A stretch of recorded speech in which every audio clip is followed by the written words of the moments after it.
For every legendary aircraft that made it to production, countless radical designs remained in the shadows, pushing the very limits of what was thought possible. We pulled back the curtain on the secret history of aviation, an era when engineers dared to defy gravity and speed in the most audacious ways imaginable. This was a time of fearless innovation, driven by the need to break free from the constraints of the conventional runway.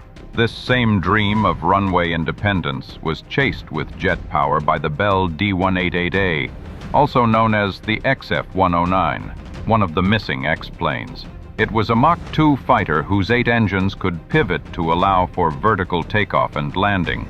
Simultaneously, the quest for ultimate speed drove designs that looked like they were pulled from science fiction. The Republic XF-103 was conceived as the ultimate interceptor, a titanium-clad dart built to hunt Soviet bombers at over 3 times the speed of sound. The heat at these speeds would have been so intense that a conventional canopy was impossible. The pilot would have navigated the stratosphere using a periscope. Imagine a fighter that could leap vertically into the sky, a concept pursued by the bizarre Convair XFY-1 Pogo, a propeller-driven tailsitter designed to protect convoys from the tiny decks of ships. These were not mere concepts. They were flying test beds for ideas that were decades ahead of their time. From vertical flight to hypersonic speeds, these prototypes represent a golden age of experimentation, a time when no idea was too bold. These are the stories of the planes that never were, bold leaps into the unknown that continue to fascinate and inspire.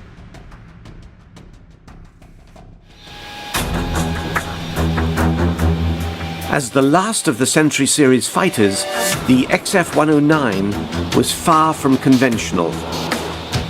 Designed for Mach 2 flight, it was to be the world's first vertical takeoff and landing fighter. Unfortunately for Bell, it would take them out of the fighter business forever.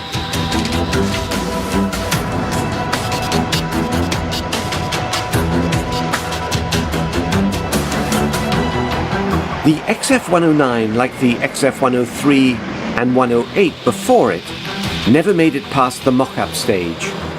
Overshadowed by the successful Century fighters, the XF-109 was to be the next step in high-tech fighter design. Conceived as the first vertical takeoff and landing Mach 2 interceptor, the XF-109 was considered by many to be a design too far. Ordered by both the Air Force and Navy, the XF-109 was designed as a multi-role fighter with vertical takeoff and landing capability. It was a tall order and one that had never been attempted before. The dream of vertical takeoff and landing aircraft has been with us long before the Wright brothers took to the air. In 1490, Leonardo da Vinci sketched his famous helicopter flying machine. In 1809, Sir George Cayley, the father of British aviation, proposed a combination helicopter-aeroplane all in one airframe. The first flyable, but not really practical helicopter was designed by Italian Corradino da Sanzio. His D-83 first flew in October 1930. This was followed by the successful Focke-Wulf FW-61 in 1936 and Sikorsky's VS-300 in 1940. During the Second World War, the German Fokker Angelis FA-223 was the first helicopter to see military service. Its twin rotors made it ideal for resupply in difficult terrain and rescue missions. The Germans were also the first to explore the use of rockets for vertical takeoff. Desperate to counter Allied air superiority and stop the heavy bombing attacks, the Bachem Company produced the crude BA-349 Natter, the world's first point defense vertically launched rocket-powered interceptor. The BA-349 was a radical design, but it wasn't a true vertical takeoff and landing aircraft. Designed to take off vertically on rails, it could not hover or complete vertical landing. Parachutes were required to return the pilot and aft fuselage to Earth. During the Second World War, air power would play a major role in the final victory. Both strategic and tactical air forces were created along with naval air power in the form of the Carrier Strike Force. But air forces required airfields, and good ones. Vast resources were required to build and maintain these large complexes. For the tactical air forces, mobility was vital for success. Temporary airfields, often carved out of farmers' fields, proved vulnerable to enemy attack, and heavy rains would turn them into unserviceable quagmires. The idea of vertical takeoff and landing aircraft capable of operating free of runways began to take hold. For the US Navy, their air assets were now spread over several classes of aircraft carriers. Escort and light carriers provided convoy and fleet protection, while the larger fleet carriers carried out offensive operations. However, with the war's end, budgets were slashed, and the number of aircraft carriers was drastically reduced. Carriers were valuable assets. Keeping them away from escort duty meant a convoy fighter had to be designed. An aircraft capable of operating from a destroyer or cruiser proved highly desirable. By the late 1940s, the first government-funded vertical takeoff and landing aircraft were ordered by the Navy. Both turboprop and turbojet designs were considered. The first developments came in the form of the Convair XFY-1 Pogo and Lockheed's XFV-1. Both were turboprops and classified as tailsitters.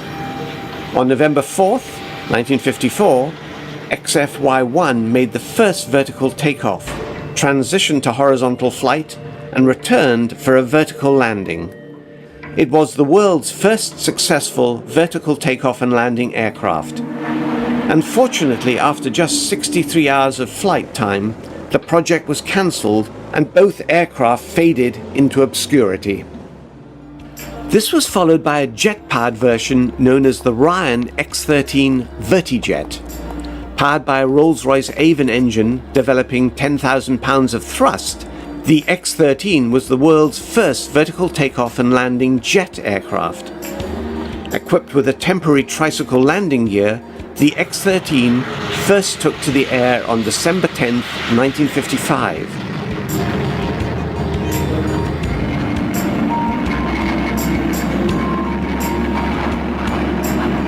The X-13 was then fitted with a temporary tail sitting rig to allow for vertical takeoff and landing.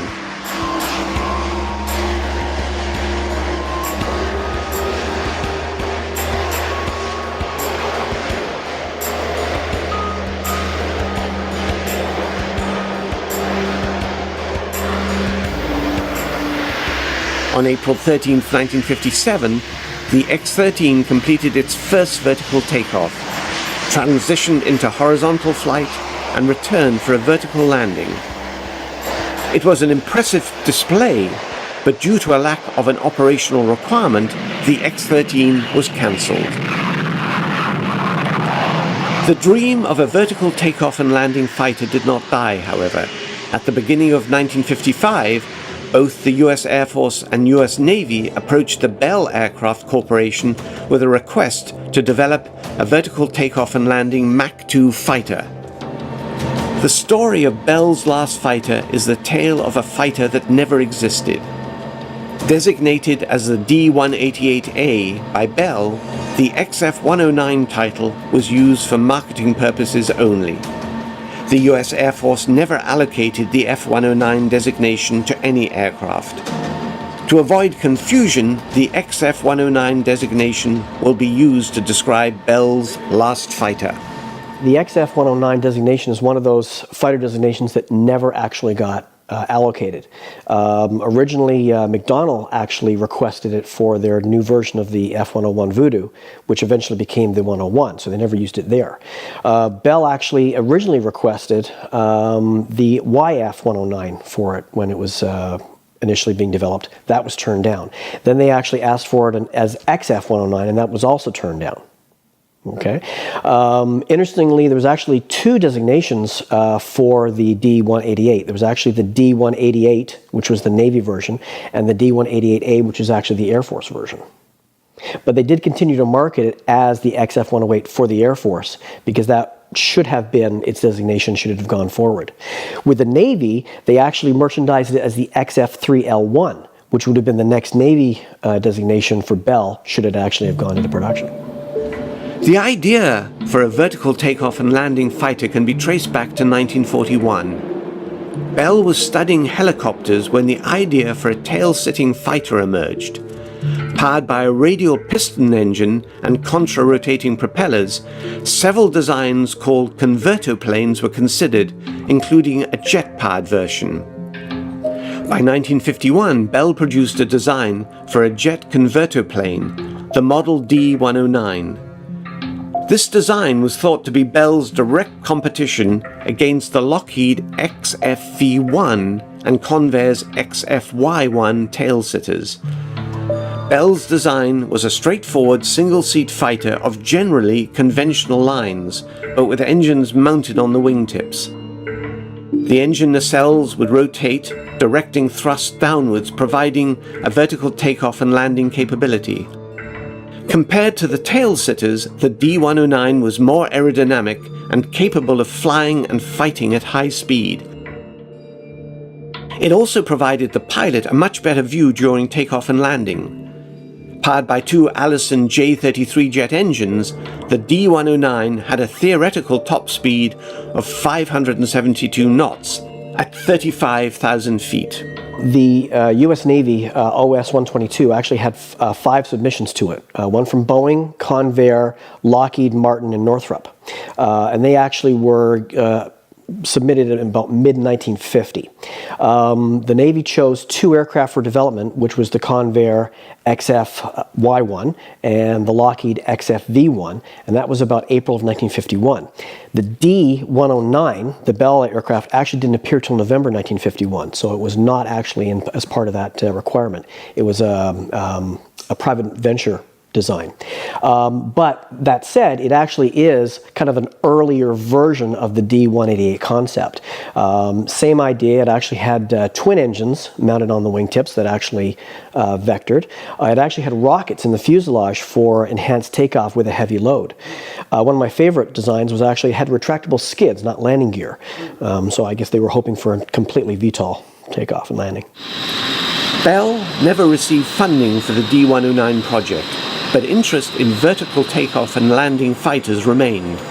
In just a few years, Bell would produce other more futuristic designs, along with some strange and ungainly vertical takeoff and landing test vehicles. One of those was Bell Model 65 ATV, Air Test Vehicle. Built using existing aircraft parts, the Model 65 was not pretty.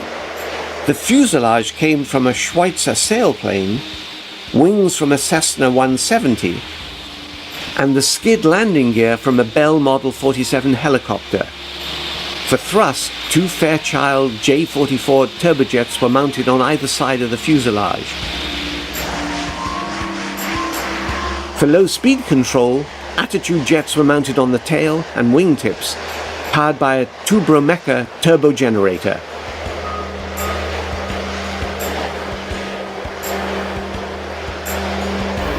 Completed in December 1953, it flew for just 4.5 hours and never made the transition from vertical to horizontal flight.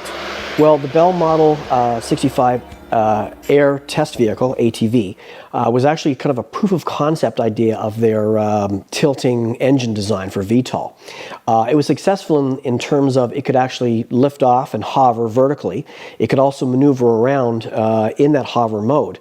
But unfortunately, the small engines, I believe they were about 1,000 pounds of thrust each, weren't able to actually take the aircraft transition from horizontal to vertical flight and vice versa. So in terms of that, it actually wasn't successful. This was followed by the Bell X-14. Like the Model 65, it was a Frankenstein aircraft. The wings, ailerons, and landing gear came from a Beech Bonanza, the tail cone and empennage from a Beech T-34 Mentor, Two Armstrong-Siddeley Viper turbojets, both fixed in place, provided engine power. The transition from vertical to horizontal flight was achieved through a system of movable vanes that controlled the thrust produced by the engines. Transition from vertical takeoff to horizontal flight occurred on May 28, 1958. This was the first example of a successful vectored thrust system, a system that would help set the standard for all future vertical takeoff and landing fighter designs.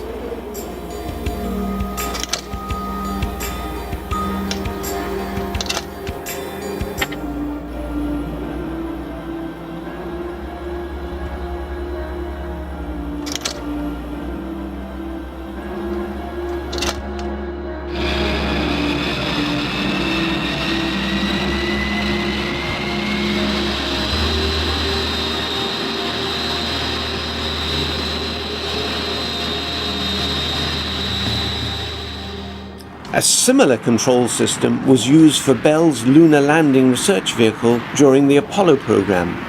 Developed in 1964, the lunar landing research vehicle used a gimbal-mounted vertical jet engine in concert with hydrogen peroxide thrusters. The LLRV proved extremely dangerous to fly, with 3 of the 5 aircraft crashing during training. By 1956, the US Air Force issued a proposal for a VTOL tactical fighter bomber. Bell quickly responded with their D191 concept, a design that drew heavily from their earlier D109 design. Little is known about the D191. Bell won the proposal, but due to lack of funds, nothing was done. The US Navy, however, had high hopes for the new vertical takeoff and landing technology.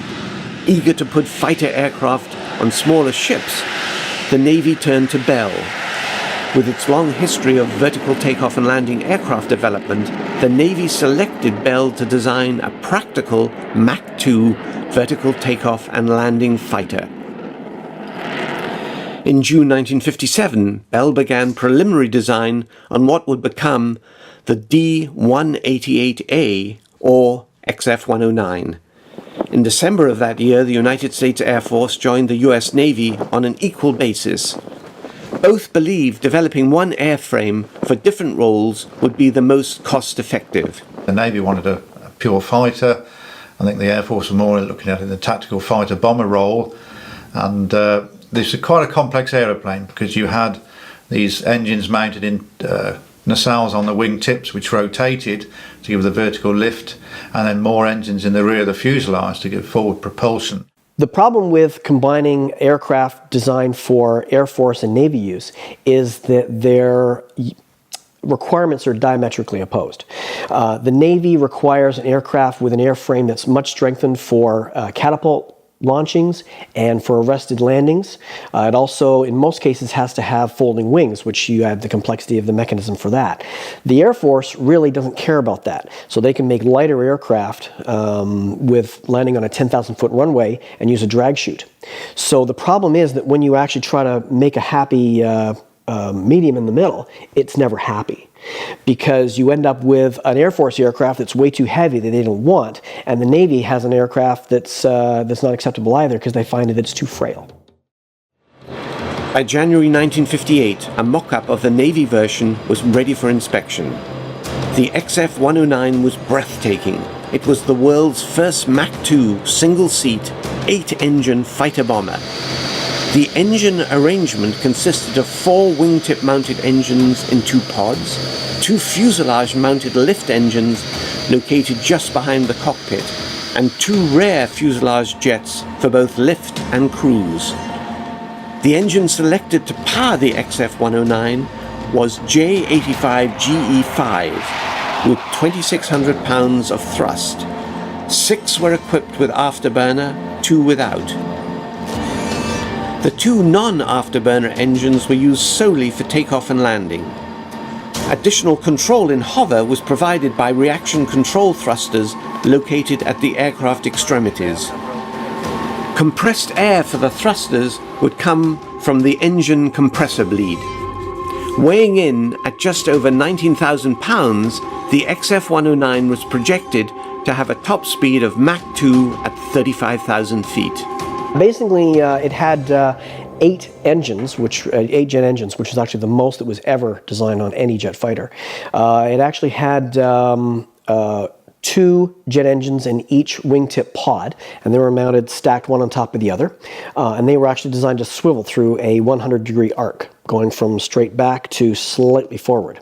There were 4 other engines inside the fuselage, 2 afterburning like the wingtip mounts that went straight back, and 2 mounted it at about an angle of about 85 degrees, which were non-afterburning, and they were designed to actually assist in the VTOL lift.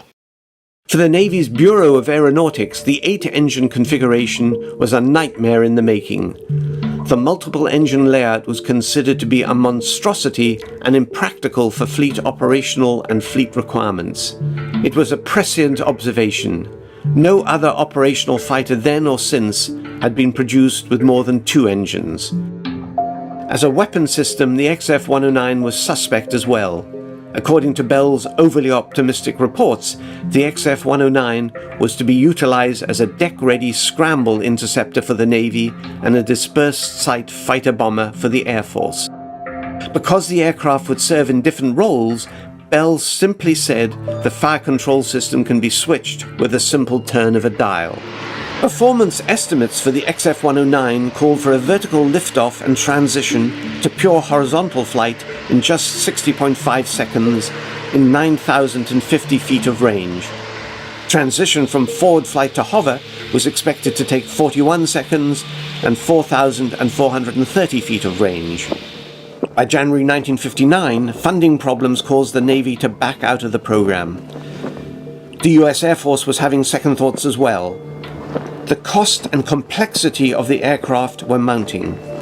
The US Air Force interest began to shift away from a Mach 2 vertical takeoff and landing fighter and more towards a slower stall fighter. The US Navy dropped out in 1959 basically because they didn't have the money. They were involved in a number of fighter and attack aircraft projects at the same time, so they really didn't have the money to invest in that. Also, as far as the Navy's going, in 1959, all their super carriers, the larger carriers, were coming online, and they had much bigger flight decks, so the concept of VTOL really wasn't of a big concern now. The angled deck, they could do operations that way. They didn't really need that. With the Air Force, well, they were actually concerned about the cost and complexity of an aircraft that, again, is doing VTOL, multi-role, and so forth. And basically by 1960, they really had enough.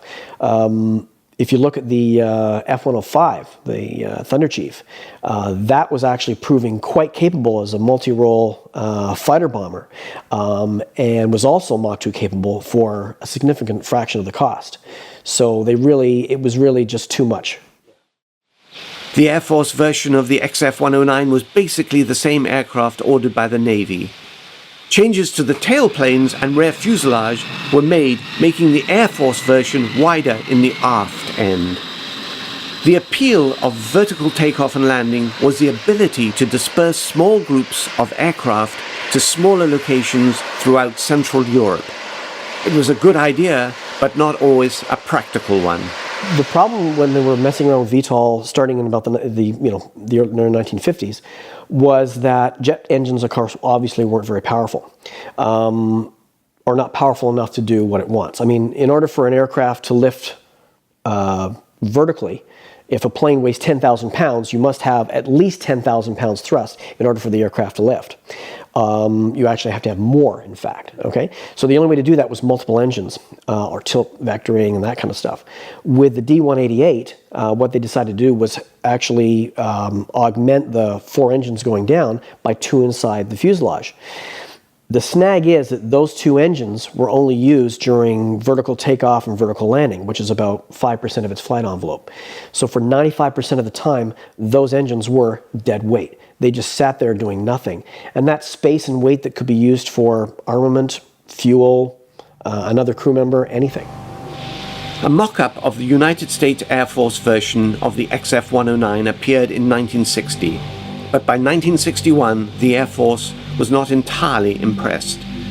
Range and weapon load were extremely low, and there was no external hardpoints planned to carry extra drop tanks or bombs. For the purely interceptor role, the XF-109 would carry just 4 Sidewinder missiles and 2 Bullpup missiles for ground attack. By 1960, the project was at an end. The US Air Force pulled its funding, leaving Bell to press on. Convinced the XF-109 was a good aircraft, Bell invested a further $2.5 million of company funds. Bell claimed with proper funding from the Air Force, a prototype could fly in 18 to 20 months. Developments continued to 1961, but with no more government funding, the concept finally died. Given enough time and money, anything is not out of the realm of possibility. The problem, of course, is that the Air Forces or Air Forces can't wait around for aircraft to be developed over the long term. Governments also don't like spending money on things where it takes years or sometimes even a decade to produce results. The reality is, though, that taking an aircraft that is going to be VTOL, essentially thrust vectoring, multi-role, fighter bomber, and designed for 2 services was really just too much for that aircraft to really be feasible for. The XF-109 never took to the air, but the concept was proven. Early in 1960, NATO held a competition for a vertical takeoff and landing strike fighter. EWR of Germany produced the VJ-101C fighter, in essence a stripped-down XF-109. Similar in shape and configuration, the VJ-101 was powered by 6 jet engines instead of the 8 found in the XF-109. Despite the resemblance, the VJ-101 was built independently of the XF-109. I haven't seen anything to confirm or deny that EWR actually took the data from Bell, either officially or unofficially. It's obvious that they used the design as the basis for the VJ-101C. It still has the stacked engines on the wingtips that tilt. It also had 2 lift engines in the fuselage as well. The other 2 engines at the back were removed because it was smaller. That was built in prototype form. That too had rotating nozzles at the wingtips, and it did fly supersonically. It was one of the first vertical takeoff aircraft to fly supersonically. It was successful in terms of proving the concept as far as achieving Mach 1. It was the first VTOL aircraft to actually achieve Mach 1. Yet, the first prototype, the VJ-101C X1, crashed. If you realise you have the engine nacelles rotating, you've still got to be able to supply fuel to the engine. So you've got fuel lines, you've got electronic cables going through that point of movement, and actually designing that so it doesn't cause a problem, I think, is itself quite a difficult task, and was one of the reasons why that type of aeroplane with rotating nozzles did not get into frontline service. The VJ-101 was a remarkable aircraft. The first vertical takeoff and landing design to exceed Mach 1, it never made it into production and was cancelled. I think the problem with them was the complexity of fitting power plants and supersonic performance, aerodynamics together. You need to get enough power from the engines to go supersonically, but you needed enough power from the aircraft to get off the ground vertically, and you still need to be able to carry enough payload, enough weaponry to deal with the particular task in hand, but actually you still needed all of the fuel inside to be able to fly supersonically. So it was a real problem. And of course, the only real successful vertical takeoff aircraft was the Harrier, which was subsonic. But Hawker Aircraft, the original designers of the Harrier, right through the late 1950s, all the way through the 60s, 1970s, looked at any sort of number of different concepts and ideas for vertical takeoff, including the rotating nozzle idea that was fitted to the Bell D188A. The XF-109 was Bell's last chance at building a modern jet fighter. It was one of the few aircraft companies in the 1950s that didn't produce a successful design. Lockheed, Convair, Republic, Northrop, McDonnell Douglas and Grumman all won valuable contracts and produced some of the world's best fighters. Unfortunately for Bell, the XF-109 was the last of the Century Series fighters. Like the XF-103 and 108, it never made it past the mock-up stage. Would it have been a practical vertical takeoff and landing Mach 2 fighter? Perhaps, but not likely. As promising as the concept was, it wasn't practical. In simple military terms, it all came down to logistics. 8 engines was 6 too many. Servicing such an aircraft in the field or on an aircraft carrier would have been a nightmare. The XF-109 never took to the air, but if you look close enough, its legacy can clearly be seen in the clean lines of the modern F-35.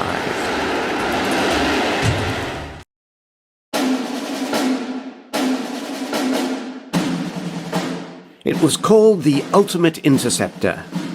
An aircraft of such advanced design and promise, it captivated the US Air Force for over a decade. Born from the fertile mind of Alexander Kartveli, the XF-103 was to be the world's best and most fantastic interceptor ever conceived. As one of the missing Century Series fighters, the XF-103 represented a quantum leap forward in fighter design. In many ways, it was too advanced. Flight at Mach 3 required new exotic materials and a power plant that had not yet been used on any operational jet aircraft. As an interceptor, the XF-103 was the ultimate expression of an idea that was born during the First World War, high above the streets of London.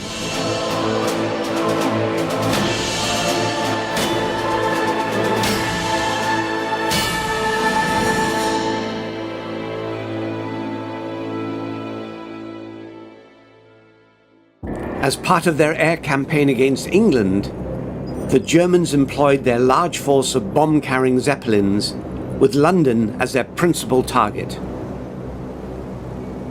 As the Germans began their terrifying bomb attacks, the British strengthened their defenses, and a new category of fighting aircraft was born: the Fighter Interceptor.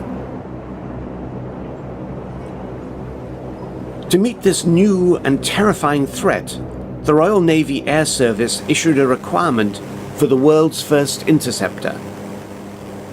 Blackburn won the contract and produced the Twin Blackburn, a double fuselage seaplane powered by 2 100-horsepower engines. It was a radical design, but its armament was even more unconventional. The Blackburn was not fitted with any machine guns. Its armament consisted of 3 canisters packed with 24 one-pound incendiary darts. In theory, the Blackburn was to climb above the slow-moving Zeppelins, drop their incendiaries, and hopefully destroy them. Unfortunately, the Twin Blackburn never made a successful interception. Unable to climb above 8,000 feet, it was not capable of reaching the higher-flying Zeppelins, but the die had been cast. World War II would see a giant leap forward in aircraft technology and the birth of the world's first rocket-powered interceptor. The Messerschmitt Me-163 was the second interceptor wholly designed to shoot down enemy bombers over its home territory. Unlike the Twin Blackburn, the Me-163 did have some success and pushed the concept of a fast, heavily armed interceptor forward. As the Second World War came to an end and the atomic age was born, nations that were once allies were now enemies. In August 1949, the Soviet Union detonated its first nuclear bomb. For the first time in history, the continental United States was vulnerable to air attack. In early 1949, the US Air Force issued a request for proposals for an advanced interceptor capable of shooting down new Soviet intercontinental bombers.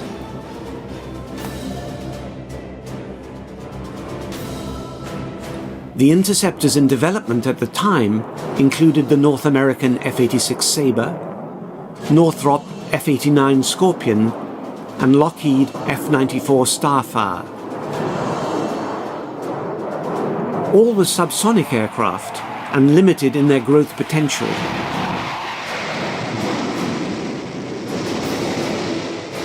The search for a new interceptor became known as the 1954 Interceptor.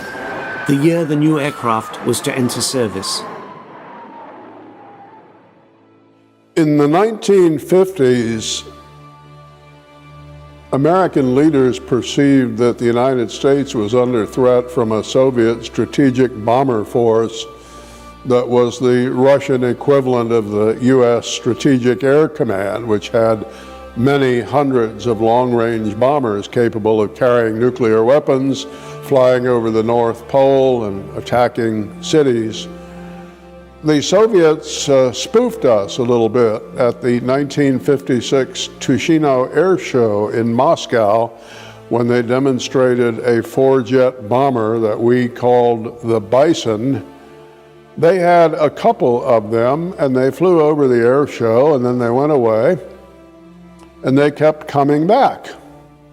And our observers at the air show thought that they were seeing different bombers each time they flew over, and they believed, as the Soviets intended, that the Soviets had a large number of these Bison bombers, when in fact at that point the Soviets had only 2 or 3, and they never had more than a few dozen.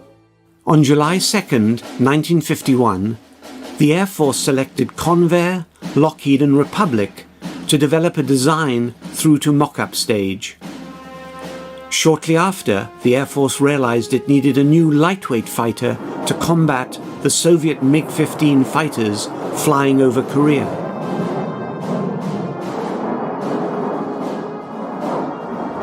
Lockheed was directed to focus on a day superiority fighter, which would later become the F-104 Starfighter. That left Republic and Convair. Skipping the mock-up stage, the Convair design was selected and designated the F-102. The F-102 was closely related to the Convair XF-92, a revolutionary design built as a testbed for a possible Mach 1.5 fighter. The XF-92's delta wing was a direct result of the work done by the German aircraft designer Dr. Alexander Lippisch, father of the rocket-powered Me-163 Comet. The Me-163 in many ways was the world's first true interceptor. It was a bomber killer. Everything about the Me-163 was designed for speed and rate of climb.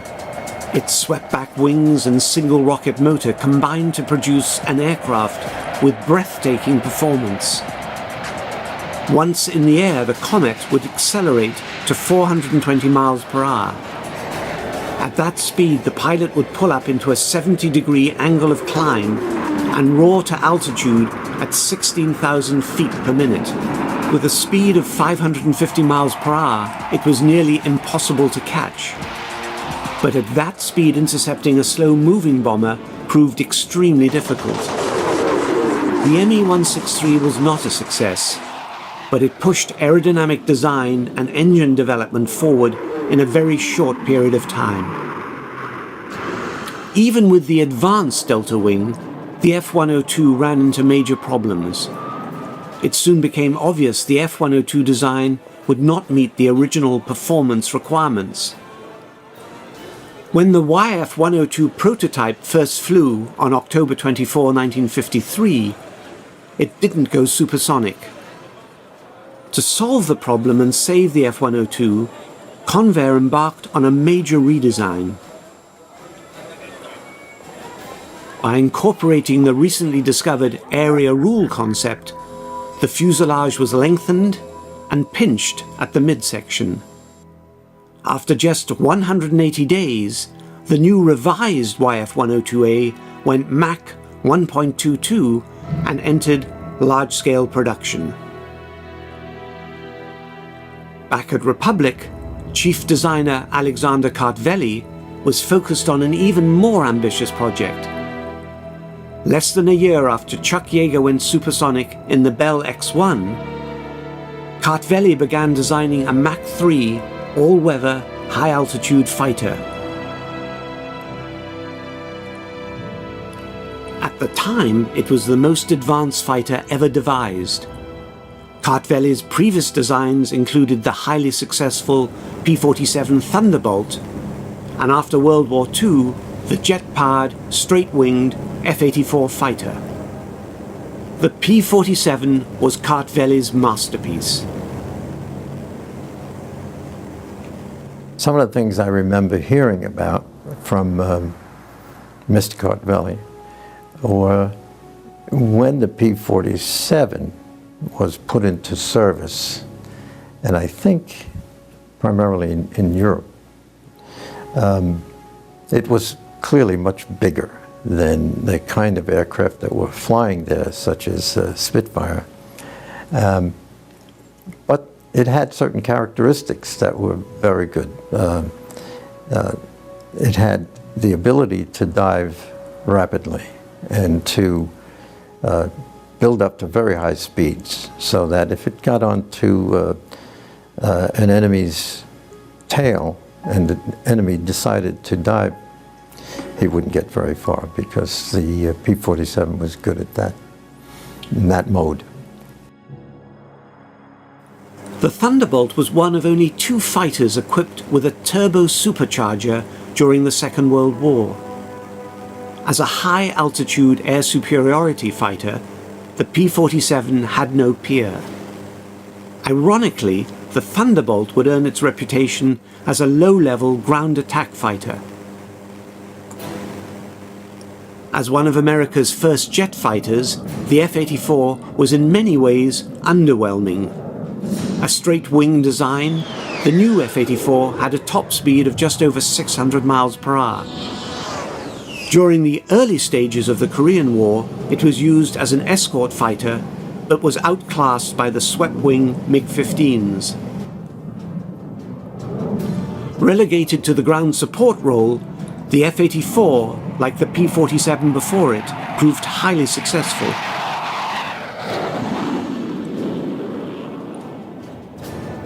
Compared to the F-84, Kartveli's new XF-103 design was simply awe-inspiring and had nothing in common with his first jet. The Air Force was intrigued and told Republic to continue. In 1951, Kartveli upgraded his design with an estimated speed of Mach 4 at 80,000 feet. It soon became obvious that Kartveli's futuristic fighter was far too advanced and wouldn't become operational in the near future. Its awesome performance, however, kept the project alive.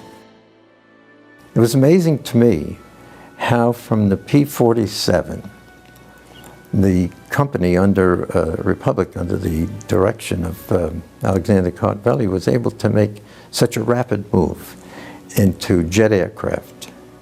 Many projects very quickly after the end of the Second World War. And one thing that Mr. Kartveli always insisted on was low-drag, streamlined shapes.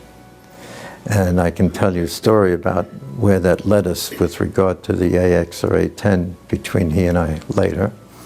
But it had to be smooth, it had to look good, and his opinions were that if it looked good, it would work well. At the heart of the rocket-like XF-103 was its revolutionary dual-cycle propulsion system. Powered by the license-built version of the Bristol Olympus engine, the XJ67W1 turbojet has often been described as being equipped with an afterburner. In the case of the XF-103, this was partly true, but not in the conventional sense. In a regular jet engine, the afterburner was built into the engine. In the XF-103, it was a separate unit located several feet behind the engine. During takeoff and flight to altitude, the afterburner would be used in the traditional sense, with hot exhaust air from the J-67 ducted into it. But at altitude, that afterburner became a ramjet. With the turbojet shut down, all incoming air was ducted directly into the afterburner, mixed with fresh fuel and ignited. The ramjet was not a new idea, but Kartveli's design was. In many ways, it was a relatively straightforward technology. A ramjet is a tube that's open at both ends, with few internal parts, and no compressor fan to force air into the engine. Air flowing in one end is mixed with fuel at the back end and ignited to produce thrust. But a ramjet cannot be started on the ground. It has to be moving through the air with enough speed to generate thrust and overcome drag. The easiest way to accomplish this was to launch the ramjet with a rocket booster, generate the necessary speed, and ignite the engine.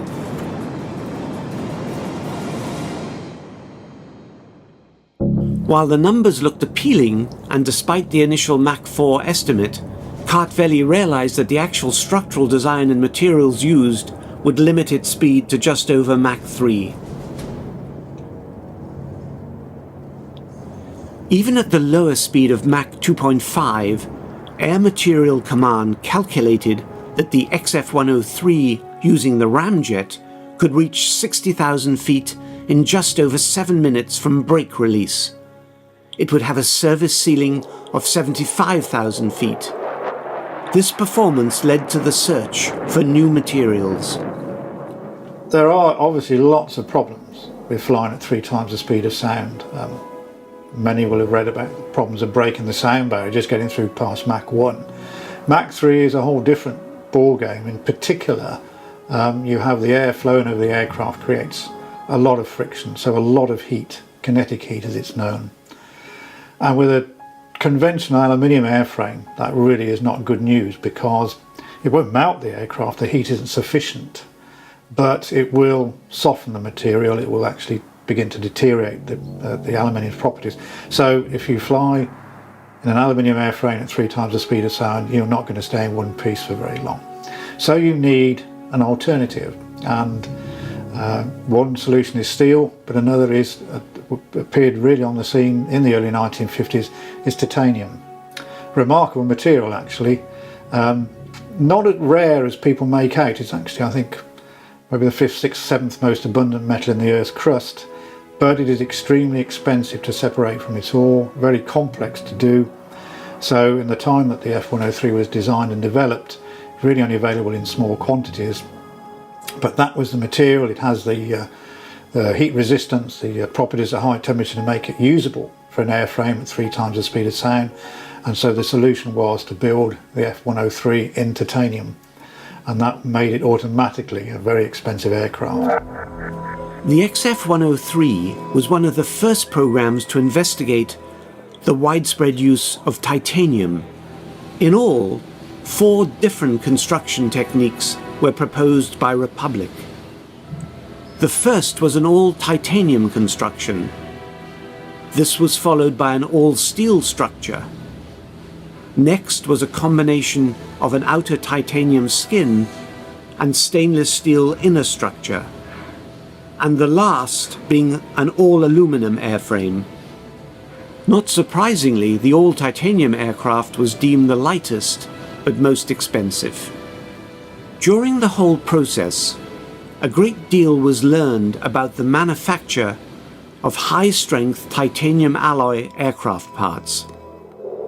This helped pave the way for the Lockheed Blackbird and North American XB-70 Valkyrie, but this was never acknowledged by the 2 companies.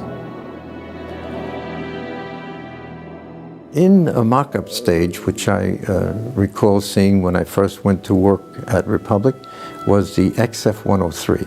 Now this was an extremely novel concept. It was an interceptor that would fly at speeds in excess of Mach number 3.5. And it was a single place with a chin inlet for hypersonic speeds, and it would take the turbojets that would convert to ramjets at high speed. Now that went to mock-up stage, and it had very, very thin wings, beautiful looking aircraft. One designer said those wings are meant for shaving because they were so razor sharp, right? And it was basically a Delta platform. And I think at the time it was in competition for the role of Interceptor against the 102. But as the years went by, the program was canceled at Republic in 57 or 58, 1957, 1958. And what came out was something called A11, which became SR-71, the Blackbirds. In March 1953, a full-scale metal mock-up of the XF-103 was inspected with encouraging results. Republic was given an 18-month contract extension. This time was used to study titanium fabrication, high-temperature hydraulics, escape capsules and periscope sites. While development money was scarce, the Air Force believed the XF-103 held much promise and continued to fund the project in spite of the many technical problems. In July 1954, Republic was awarded a contract to produce 3 prototypes.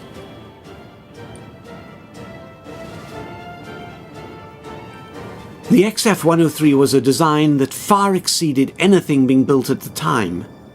Kartveli's vision was truly unique. The main delta wing had an incredible 55-degree sweep. The horizontal stabilizer also used a delta planform with 60-degree sweep. Even more unconventional was the odd-looking tricycle landing gear. The main gear, located at the back of the fuselage, retracted into wells between the trailing edge wing and the leading edge of the horizontal stabilizer.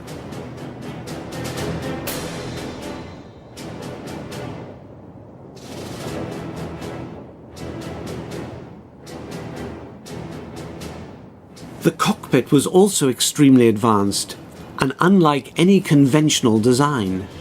Kartveli designed the XF-103 cockpit with a raised windscreen. Concerned with the aerothermal problems with existing plexiglass and the associated drag of a raised cockpit, the Air Force ordered a redesign. The new cockpit was completely flush with the fuselage. 2 large side windows provided relatively good views for takeoff and landings, with a retractable periscope providing forward vision at high speeds. As for tracking a target, the pilot would turn to the MX-1179 radar scope. Another innovative feature of the XF-103 was its escape capsule. In order for the pilot to escape a Mach 3 aircraft safely, a new and radical system had to be devised. Kartveli's solution was a capsule, a view that was not shared throughout the aircraft industry. The XF-103 was the first fighter designed with such a system. It shot the pilot out of the bottom of the aircraft instead of up like a regular ejection seat. This, of course, made it useless at low level or during takeoff and landing. But there are lots of other elements, of course, to the design of the F-103. It would have had air-to-air missiles and also the cockpit design. 2 elements to this. First of all, the designer wanted a raised cockpit, and this was actually preferred. The US Air Force really didn't want this. They wanted a streamlined form around the nose, and so the final solution was to have a periscope type, a fixed periscope, so the pilot could see out. Using that, I dread to think what that would have been like to fly with. But the other thing is the safety aspect, because the technology of ejection seats was only really just coming in the late 1940s. It hadn't advanced that far by the early 1950s when this aircraft was designed.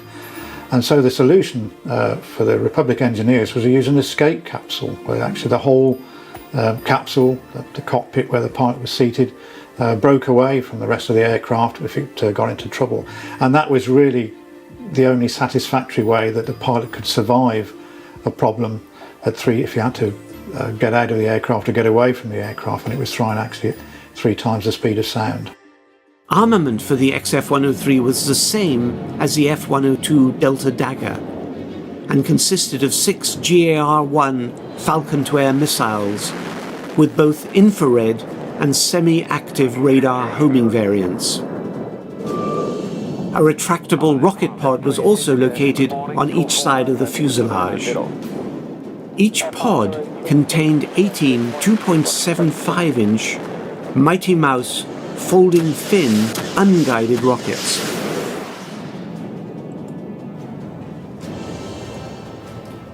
As the program moved forward, interest and funding began to wane. While the work progressed slowly, a number of major subcontracts for 3 proposed prototypes were issued, but these were mainly for landing gear and titanium tooling. After several years of development, it became obvious the XF-103 would never fly. But the dream of a high-performance interceptor did not die. On October 6, 1955, Air Defense Command issued a request for a new Mach 3 long-range interceptor experimental, the LRI-X program. This kept the XF-103 alive, but not as a fighter.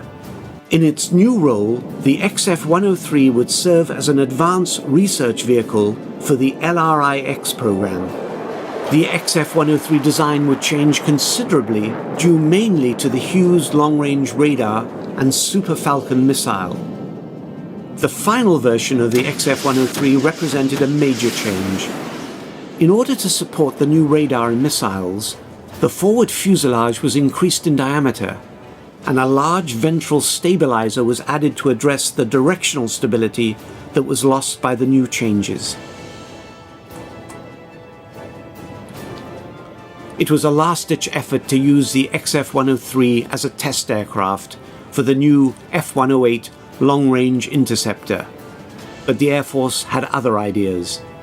On August 21, 1957, after 9 years of work and $104 million, the world's most advanced fighter design was finally cancelled.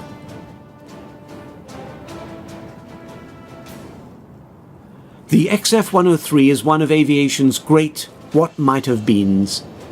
Its promised performance was truly remarkable.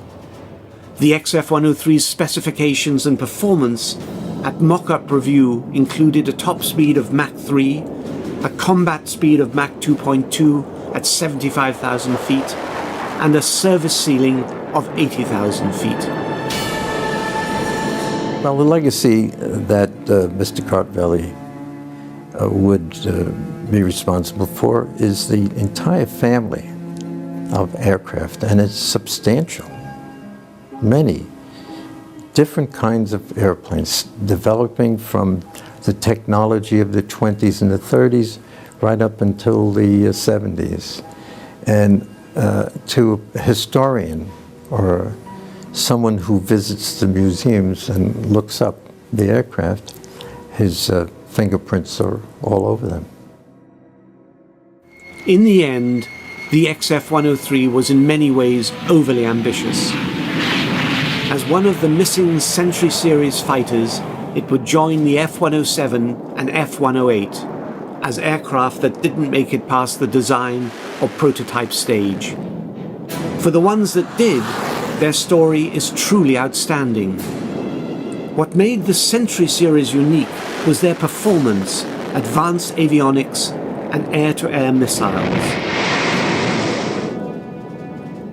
The North American F-100 Super Sabre was the first Air Force fighter capable of exceeding the speed of sound in level flight. The McDonnell Douglas F-101 Voodoo was the first to exceed 1,000 miles per hour. The Convair F-102 Delta Dagger was the world's first all-weather supersonic interceptor. The Lockheed F-104 Starfighter would become one of the Cold War's first multi-role fighters. Republic's F-105 Thunder Chief filled the role of fighter bomber during the Vietnam War, and the Convair F-106 Delta Dart, dubbed the ultimate interceptor, was one of the world's best.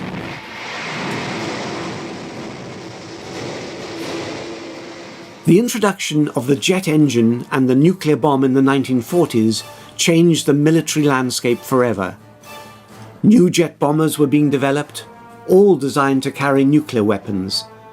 To counter that threat, both sides quickly developed interceptors whose sole purpose was to get airborne as quickly as possible, find their target, and shoot it down the first time. Driven by fear and pushing aerodynamic principles to the limit, aircraft like the XF-103 were born. The XF-103 was a very ambitious step forward. It was designed in the late 40s and early 50s. Recall that on October 14, 1947, Captain Charles Yeager flew the XS-1 rocket plane, the first time that anyone was recorded flying faster than sound. The speed of sound is about 763 miles per hour at sea level. And already, just a couple of years later, here is Alexander Kartveli, the chief engineer for Republic, designing the XF-103, an advanced high-tech interceptor to fly at 3 times the speed of sound, or Mach 3, as they say in aviation terms. And that was a technological step that was not quite within reach at that time. Today, the XF-103 is one of the forgotten Century Series fighters. While its place in aviation history is small, the genius of Alexander Kartveli's design is a shining example of bold thinking, innovation, and the willingness to push past conventional thinking. The XF-103 was in many ways far too advanced. It was another example of one man's ideas going faster than the aircraft itself.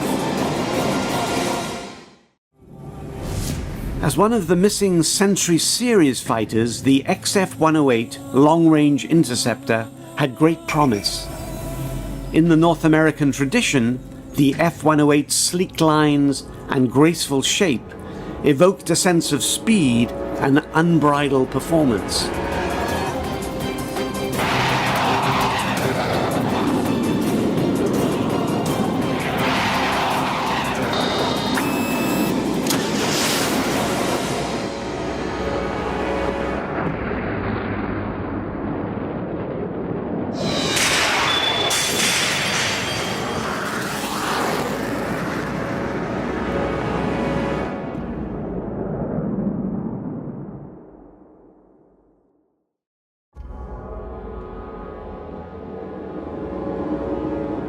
The North American P-51 Mustang is undoubtedly one of the greatest fighter aircraft of World War II. Designed after the war began, it was produced in huge numbers and saw action on every front. Like the British Spitfire, the Mustang's sleek, purposeful lines and outstanding performance made it one of the most recognizable fighters of the Second World War. It was also the beginning of a long line of superb fighters built by the talented team at North American. North American Aviation is regarded as one of the great aircraft companies. Between 1935 and the 1960s, North American enjoyed a golden era of design and production. Led by James H. Dutch Kindleberger and John Leland Atwood, the list of successful North American aircraft is remarkable. When it came to fighter designs, North American produced some of the most impressive fighters of all time. The P-51 Mustang is considered by many to be the finest fighter of World War II. This was followed by the remarkable F-82 Twin Mustang, which saw action during the Korean War. When Soviet MiG-15s appeared over the skies of Korea, the US were ready with the outstanding F-86 Sabre. And as speeds increased, North American answered with the all-supersonic F-100 Super Sabre. It was an impressive record, but not all the fighters submitted by North American made it to production.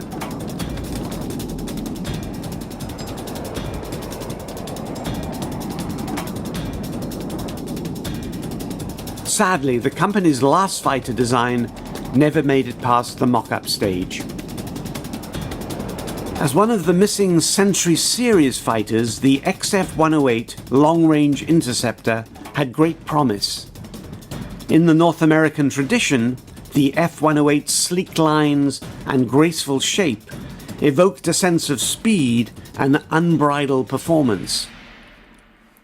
In September of 1958, I had been promoted to full colonel on my assignment in the Pentagon, and I asked for the assignment to be the program manager of the next fighter in development, which was the F-108. And my boss at that time, General Hal Estes, picked up the telephone and called Wright Field, discussed it with General Haugen, and in a matter of 5 minutes, I was then named the new program manager, which was in its early stage of development. It was the sister airplane to the B-70, the X-B-70. All modern fighters have their origins in a design requirement. Those conditions have many influences, and while not directly part of the XF-108 story, another development in the 1950s played a direct role in the history of the elusive Mach 3 Interceptor. During World War II, radar proved vital for any effective air defense system. Ground-controlled intercepts became the norm and integral to both day and night fighter operations. After the war, the United States embarked on a program to enhance and improve radar technology. In 1952, the U.S. Air Force initiated development of the SAGE system. The semi-automatic ground environment was designed to protect the airspace over the United States and Canada. SAGE was an integrated set of radars, surface-to-air missiles, and interceptors, all tied to a vast network of digital IBM computers and a long-distance communication system. In terms of complexity, the new SAGE system was the most technologically demanding project ever attempted at the time, even surpassing the development of the atomic bomb. In 1956, the first SAGE Direction Center came online at McGuire Air Force Base, and by 1962, the system was complete. At the heart of the system were 24 hardened concrete direction centers. When one of the radar sites scattered across the US detected a Soviet bomber, that information would be passed to one of the direction centers. From there, friendly fighters would be dispatched or air-to-air missiles launched. The SAGE system proved to be a marvel of technology and was remarkably reliable. Unfortunately, the interceptors being developed at the time could not fully exploit the range and warning time given by SAGE. The idea of intercepting incoming Russian bombers well before they threatened the key industrial areas of the US and Canada had great appeal.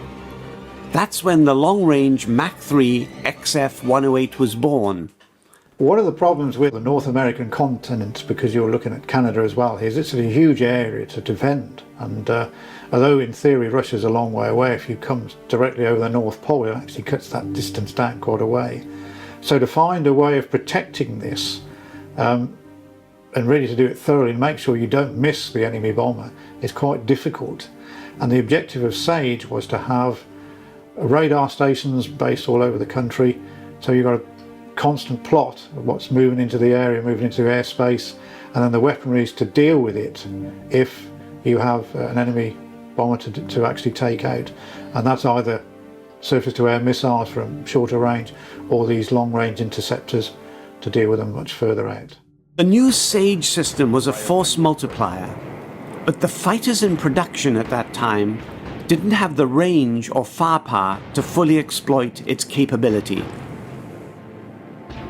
For some, the most logical solution was to turn a B-47 Stratojet medium bomber into long-range interceptors, armed with dozens of air-to-air missiles. This idea, however, was never taken seriously. While the Pentagon agreed with the need for a long-range interceptor, no development program was put forward. Air Defense Command was, however, very insistent, and in October 1953, attempted to gain formal Air Force approval for a new interceptor. They also added some overly ambitious requirements for their new aircraft. The first was the capability to attack an incoming bomber from both the rear and from head-on. The radar had to have an airborne moving target indicator and an anti-chaff synchronizer. Air Defense Command also wanted a 3-bomber per kill mission. Armament included 270 2.75-inch rockets, 18 Falcon missiles, and 3 nuclear rockets. It was a tall order. Either the Air Defense Command had little faith in the reliability of the weapons, or the ability of the pilots to shoot straight. Well, the air defense system that we had in this country in the early days, we had the F-101 built by McDonnell. We had the 102 built by Convair, and the 106. These were all air defense fighters, including the F-86D model. That was another air defense fighter, a night fighter. And so, but those airplanes were what we call short-legged. They had limited range, and they were dependent upon the ground environment radars to pick up any the incoming targets, so they can then direct the fighter to intercept that target. Whereas the 108 was going to be a big step beyond all those capabilities, and would be able to fly at 3 times the speed of sound, at Mach 3, and would be able to sweep out large areas like 200 miles ahead of the airplane, and they wouldn't be dependent upon the ground environment. The XF-108 Interceptor was a shining example of a weapons program caught in the push and pull of inter-service rivalry. Various Air Force organizations and the Air Defense Command went back and forth, each pushing their own vision as to what would be the best aircraft. For Air Defense Command, time was the critical factor. They wanted a fighter operational by January 1958, which meant eliminating any industry competition. To speed the process, unsolicited designs were proposed. 2 were considered. One was from Northrop in the form of a Super Scorpion, and the other a 2-seat version of the F-101 Voodoo from McDonnell Douglas. Back at Air Force headquarters, the first requirements for a new fighter were being sketched out. It would be an all-weather, twin-seat, twin-engine aircraft with a radius of 1,000 miles. It would also operate inside the SAGE network with the capability of independent interception. Studies conducted by the Wright Air Development Center concluded that both the Super Scorpion and the 2-place F-101 would not provide the needed performance for a long-range interceptor. Air Force headquarters realized that any new fighter would not be operational before 1960. To expedite the process, requests for proposals were issued in May 1954. 7 proposals were received, but none were really satisfactory. Finally, after what seemed like an endless struggle between Air Defense Command and Air Research Development Command, a new requirement for a new long-range interceptor experimental was issued by ARDC. The new fighter was to have a speed of Mach 1.7 at 40,000 feet with a 1,000-mile radius of action. On October 11, 1955, study contracts were issued to Lockheed, Northrop, and North American. Due to funding constraints, the Air Force was forced to select a single contractor, with North American coming out on top. On June 6, 1957, North American was issued a contract for 2 prototypes for a long-range, high-performance interceptor designated XF-108. This would be North American's last fighter design. Even at this stage, arguments continued as to whether the new fighter should be a long-range or a medium-range interceptor. The final answer would be both. The F-108 was designed primarily as a long-range interceptor with a medium-range capability. Not surprisingly, the medium-range idea was largely ignored. There were also reports the F-108 was to be a long-range escort fighter for the new B-70 Valkyrie, but this never was the case. At the heart of the F-108 was its new airborne radar system. Both Hughes and RCA had fire control systems that would work with the F-108. Both were evaluated, with Hughes winning the contract. The F-108 long-range interceptor was proving extremely expensive. By the beginning of 1958, it was burning through more than $3 million a month, and that didn't include the effort by Hughes and the fire control system. Even at this point, performance estimates were still very rough, but encouraging. Powered by two General Electric J93 engines, each developing 38,000 pounds of thrust, the new F-108 was to be a long-range, high-altitude supersonic interceptor capable of destroying supersonic enemy aircraft. Unlike the XF-103, which was designed for high Mach dash speeds, the F-108 would cruise at Mach 3 at 70,000 feet. The power plant for the F-108 were two General Electric GE93 turbojets, each of them creating 23,700 pounds of thrust. There was three JAR-9 air-to-air missiles, which eventually were to be redesignated AIM-47, and they would have been carried in an internal weapons bay.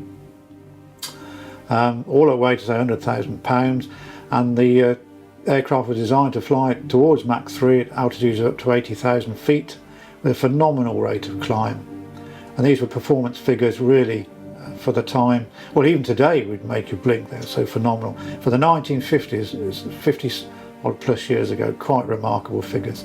And as needless to say, the actual process of designing and developing this would cost a lot of money and would actually bring the aircraft down in due course. In 1958, a new wrinkle was added to the F-108 program. As part of their original bid, North American proposed sharing components between the F-108 and the XB-70 bomber. In theory, it would lower the costs for both aircraft, but in reality, it was a decision that everybody would later regret. The F-108 program spent a great deal of time and money testing new materials and developing methods of fabrication from advanced alloys. In addition to the stainless steel honeycomb panels, the F-108 investigated various metals, including hardened steels, beryllium, and titanium. It also developed both cloth laminates and other composites. Many of these technologies would benefit the aerospace industry as a whole, but would never be used on the F-108. North American was also designing an escape capsule for both the F-108 and the XB-70, releasing a canopy and successfully ejecting from an aircraft. Streaking along at 2,000 miles per hour at 70,000 feet was next to impossible. For the F-108, both the pilot and radar operator would have individual escape capsules. When trouble struck, an internal clamshell door would slide up over each crewman, completely enclosing them.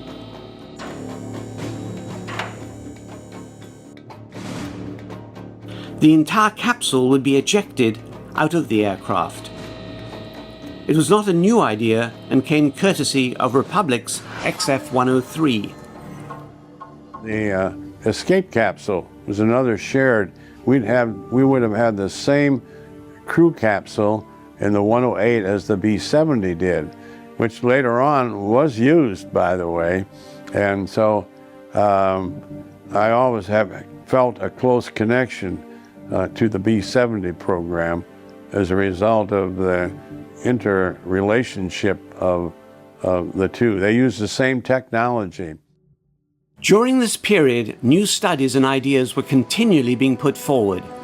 One study evaluated the effects of installing an aerial refueling capability. Others looked at thrust reversers, a boron-based high-energy fuel instead of the regular JP6 jet fuel, and whether different engines would improve performance. Even with all the additional studies, progress was being made. The Hughes ASG-18 radar system had passed the mock-up stage and was considered feasible and acceptable. The ASG-18 was to be the first pulse Doppler radar developed in the United States. It would also have a look-down, look-up capability, but as powerful as it was, it could only track one target at a time. But troubles began to mount and delays set in.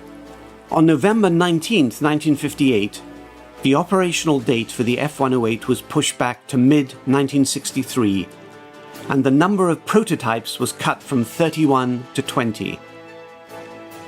The first flight was also delayed by 3 months and scheduled for April 1960. There were also mounting problems with the all-missile armament.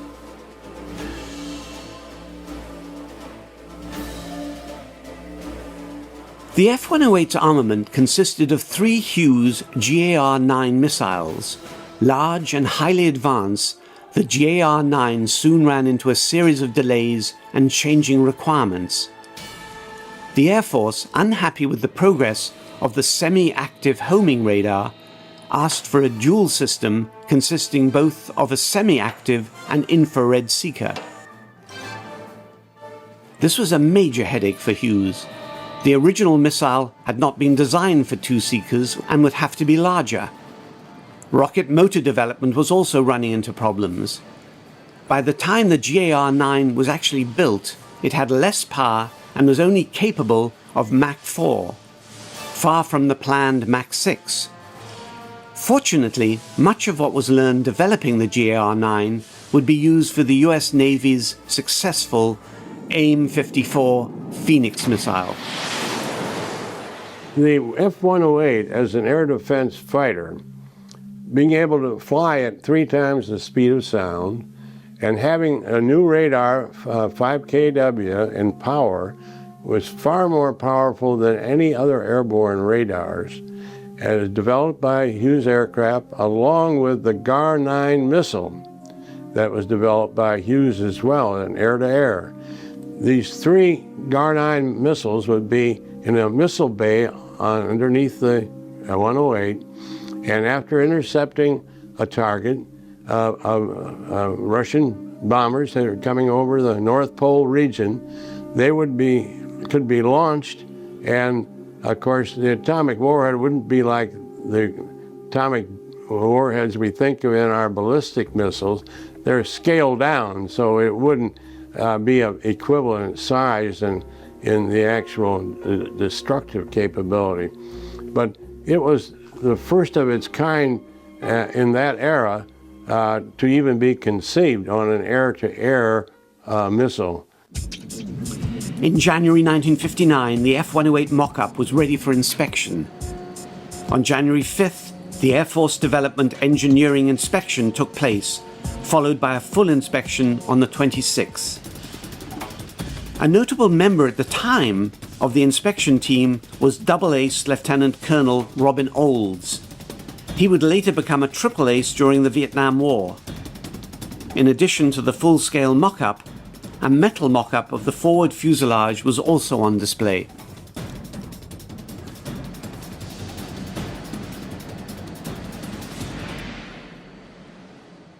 I spent a great deal of time at North American, and we had a mock-up of the airplane built where we called in our technical team and also the air defense people so they could have their inputs on how the cockpit might best suit them. So we had an ongoing program that, of course, I was hoping that it would continue. First flight for the Mach 3 F-108 was scheduled for March 1961 with an Air Force requirement of 480 aircraft. As with all combat aircraft, the F-108 was being viewed as more than just a long-range interceptor. One idea was to use the F-108 as a gap filler for the distant warning radars on the dew line. Based at remote Arctic airstrips, the idea was to keep a number of F-108s constantly airborne in order to eliminate gaps in the radar coverage. On May 15th, the aircraft was named Rapier, continuing a short-lived tradition of naming North American fighters after swords. As the project moved forward and support for the F-108 gathered momentum, funding became an issue. As good as the F-108 promised to be, the cost of the program would eventually overshadow all of the technological advances. As budgetary constraints began to take hold, there were other forces at play that would doom the F-108. The nightmare scenario of Soviet intercontinental ballistic missiles raining down on the US homeland in the early 1960s made the Mach 3 interceptor obsolete. Projects that included the F-108 and the XB-70 were soaking up funds now deemed necessary for America's own ICBM program. ICBMs were not only cheaper, faster, and more reliable, they were completely invulnerable to interception. There's strictly a money reason why the program was canceled, although later on, you see, we were competing in the Cold War with Russia, and at that time, the requirement for the 108 was built upon worrying about the Russian bombers coming over from Russia over the North Pole, and we'd be able to counter that by flying over Canada and being able to stop any intruders from coming from the north. Well, later on, the intelligence didn't support the bomber threat of the Russians to the extent that we originally thought. It was again a question of intelligence where they didn't have limited knowledge, and they extrapolated, obviously, to make sure that we were able to counter anything that might develop. But fortunately, the Cold War didn't go any further than it did, and we never needed an airplane for air defense purposes to that extent. On August 21, 1959, the F-108 was placed in the strictest austerity category. It would be the final nail in the coffin, and on September 23, 1959, the F-108 was officially cancelled. The harsh realities of the Cold War finally caught up with the F-108 Rapier and the dream of a Mach 3 fighter. Its legacy, however, continued. The Hughes-developed radar and weapon system found their way into the YF-12, the fighter version of the famous SR-71 Blackbird reconnaissance aircraft. 3 YF-12s were built and proved to be the only Mach 3 fighter to successfully fly for the US Air Force. Like the F-103 and F-108, the YF-12 program was cancelled in February 1968. Ending once and for all the quest for a Mach 3 interceptor. In the end, North American adapted much of what was accomplished with the F-108 and put it into the A-5 Vigilante. It was the world's only Mach 2 carrier-based bomber and eventually saw extensive service with the US Navy as a reconnaissance platform during the Vietnam War. Even though the XF-108 Rapier wasn't built, it contributed a lot to aeronautical knowledge, and it contributed a lot to the in-house knowledge of the North American design team in Southern California that was working on this aircraft.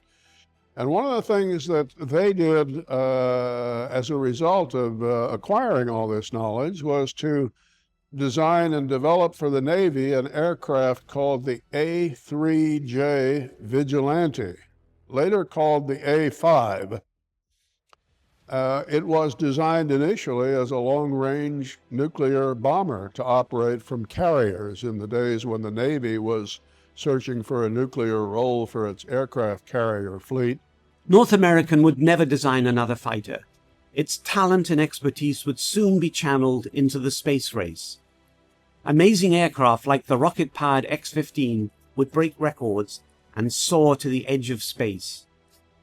Its space division would go on to design the Apollo space capsule, and in 1967, North American merged with the Rockwell Standard Corporation to become the North American Rockwell Corporation.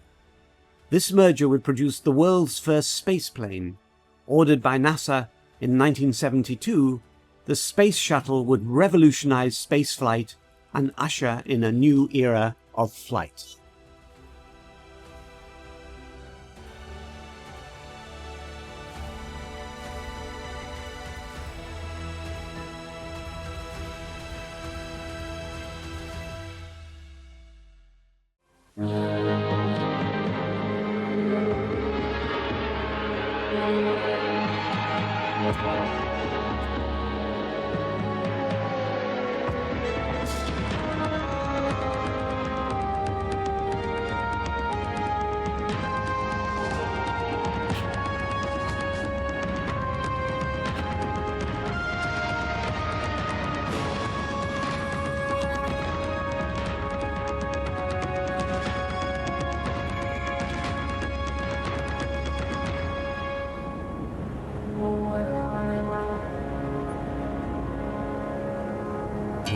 Rogers Dry Lake, California in the Mojave Desert.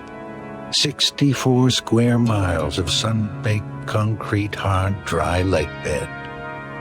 A hostile environment. Yet some of the world's most brilliant scientists, engineers, and test pilots have been lured into this scorched, sprawling desert. Offering the largest natural runway in the world, this lake bed is now a part of Edwards Air Force Base, and has earned its place in aviation history as the home of a unique family of purely experimental aircraft, the X-planes. The latest in the long line of the X family, the X-31 is designed to explore exciting new areas of aircraft maneuverability. Like all of its predecessors, it thrives in the regions of the unknown, opening new frontiers for science and technology. The very first of the X-planes was the Bell X-1, conceived and built in the years after World War II. In its time, it was the strongest aircraft ever constructed. It was built to withstand mysterious forces that would tear apart lesser aircraft. The X-1 was to be flown faster than any plane had gone, faster than the speed of sound, into the unknown realms of supersonic flight. Air-launched from the bomb bay of a B-29, the X-1 in a series of carefully metered test flights during the late 1940s would creep closer and closer towards that goal.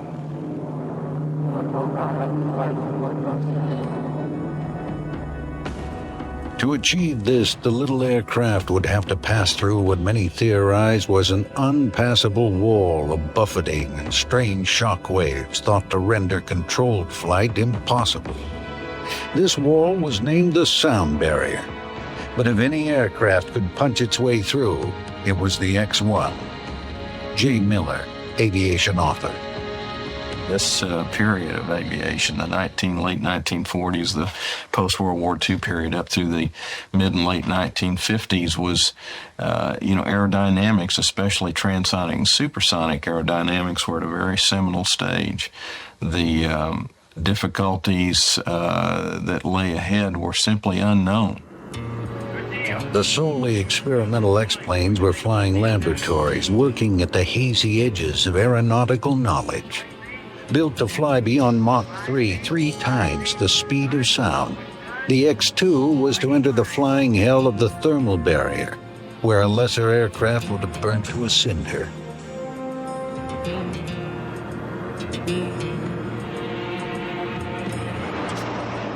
The sleek X-3 Stiletto revolutionized the method of building aircraft and became instrumental in unlocking a mysterious chapter in aerodynamic theory, saving many lives. Northrop's tiny X-4 Bantam was built to explore the tailless aircraft configuration. Experience invaluable in developing similar configurations, including the B-2 stealth bomber. Bell's X-5 could change the sweep of its wings in flight, allowing it to perform at high and low speeds, paving the way for aircraft like the F-111 and F-14 Tomcat. The Convair X6 project was to test the concept of a nuclear-powered bomber. Initial proving flights were executed using the specially converted NB-36H, which carried aloft a nuclear reactor in its bomb bay. Many of the X projects studied vertical flight, the Bell X-14 using early thrust vectoring and reaction control systems. The X-13 Vertijet sat on its tail for takeoff and landing. The X-22 used a novel approach of ducted fans to explore vertical takeoff. In one of the most successful X projects, the X-15 took pilots so high they edged into space. Still the fastest conventional winged aircraft flown, the X-15 reached an incredible speed of over 4,500 miles per hour in 1967. Looking as if it would never fly, the strange X-24B was part of a series of lifting body aircraft that helped in developing new flight concepts used throughout the Space Shuttle Orbiter program. Here we see one of the latest X-planes, the X-29. Exploring the novel forward-swept wing configuration, giving it never-before-seen maneuverability. The X-planes, one and all, stand alone as symbols of the extraordinary. They are, from an aesthetic standpoint and in terms of what they've accomplished in terms of performance, they are, to this very day, they are the fastest and highest flying conventional fixed-wing vehicles that have ever been built. Extraordinary planes demand extraordinary pilots to fly them. So the X-plane story is also about the daring men who flew these aircraft where no man has ever gone before. Our story also highlights the technologists that designed these aircraft as windows into the future. The contributions of these brave and brilliant individuals have made possible amazing advances in aviation, paving the way to the new frontiers of space.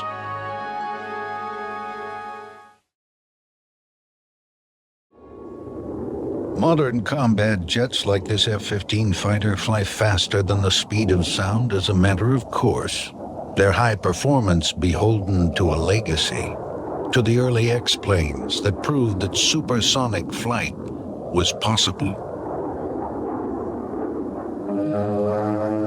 As far back as World War II, even pilots flying this moderately fast Bell P-63 fighter began to experience severe buffeting during high-speed dives when approaching 500 miles per hour. Many believed there existed an invisible wall through which aircraft could not pass. Some of the best fighters of that period, certainly the P-51, the P-38 in this country, began to encounter the problem of compressibility. And this happened frequently in high-speed dives. When they'd get into the transonic region, that is speeds above about 0.8 Mach, speeds approaching 500 miles per hour, the airplanes would be in a steep dive, picking up speed, enter this region, and all of a sudden pilots would find that their flight controls were freezing up or completely ineffective. And they found it impossible to pull out of these dives on many occasions. Molecules of air not able to move out of the way fast enough were being compressed in front of the aircraft. Shock waves moved back along the aircraft the faster it went, disabling the flying surfaces, making the aircraft uncontrollable, thus creating an almost impenetrable wall at higher and higher speeds. By the 1940s, propeller-driven aircraft were at the outer limits of their performance, so other answers were sought to gain speed.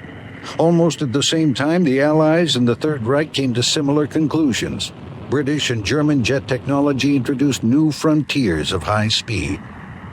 With a top speed of 540 miles per hour, the Messerschmitt Me-262 had a 100-mile-per-hour advantage on any Allied aircraft of the day. Its revolutionary power plant was married with a moderately swept wing, making it, for a time, the world's most formidable fighter. Even more spectacular, the Messerschmitt Me-163 Comet. This tiny, tailless, swept-back aircraft was rocket-powered. Used against the Allied mass bomber formations in the closing stages of the war, it became the fastest operational aircraft of World War II. This incredible fighter could climb at a rate of 14,000 feet per minute. But after only 10 minutes flying time, fuel exhausted, it would have to glide back to base for an unpowered landing. In 1941, the Me-163 secretly became the first aircraft to exceed 1,000 kilometers an hour, making pilot Heine Dittmar the fastest man on Earth.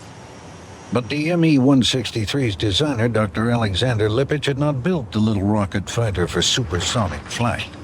However, towards the end of the war, Lippisch did draw up plans for a supersonic delta wing aircraft. The V-2 rocket, although not piloted, proved that a man-made craft could be successfully propelled into supersonic flight. As the V-2 rose from its launch site, a strange cracking noise was heard in the sky.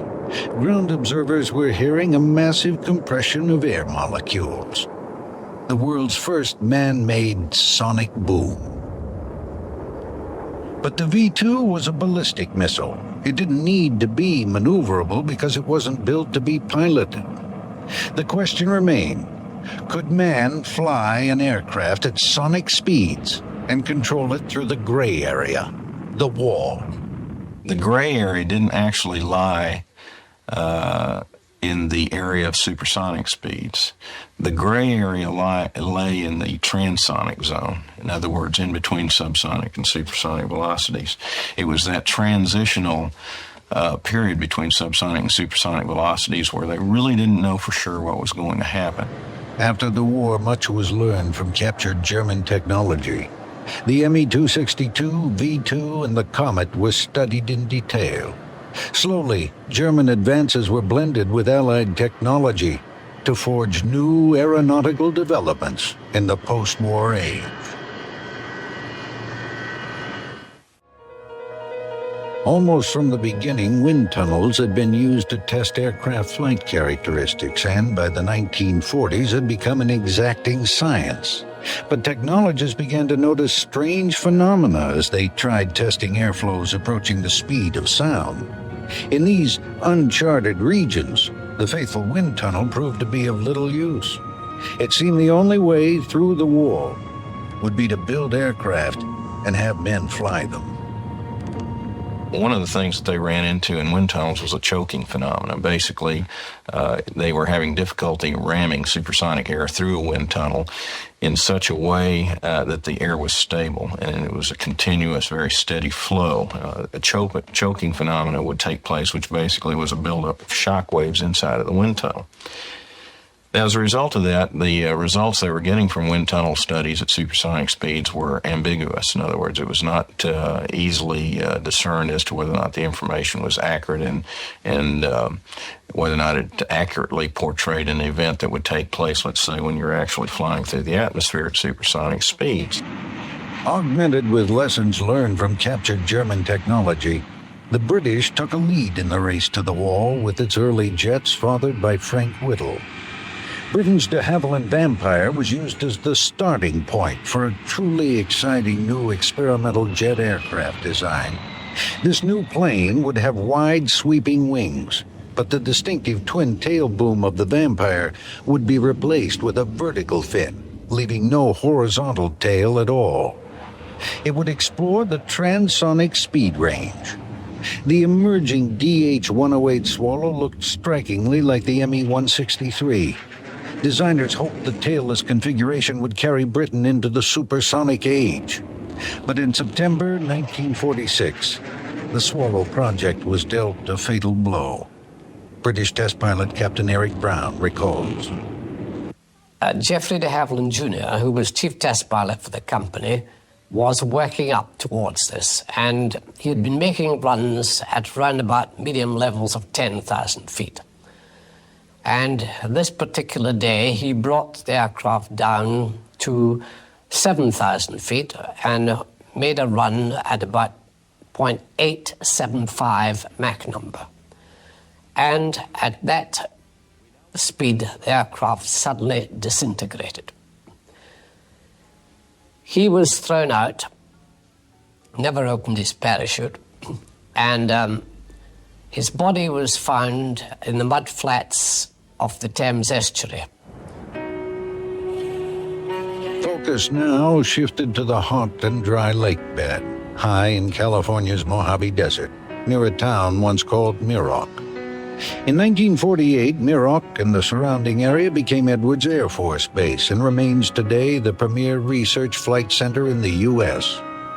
But at the turn of the century, there was literally nothing there.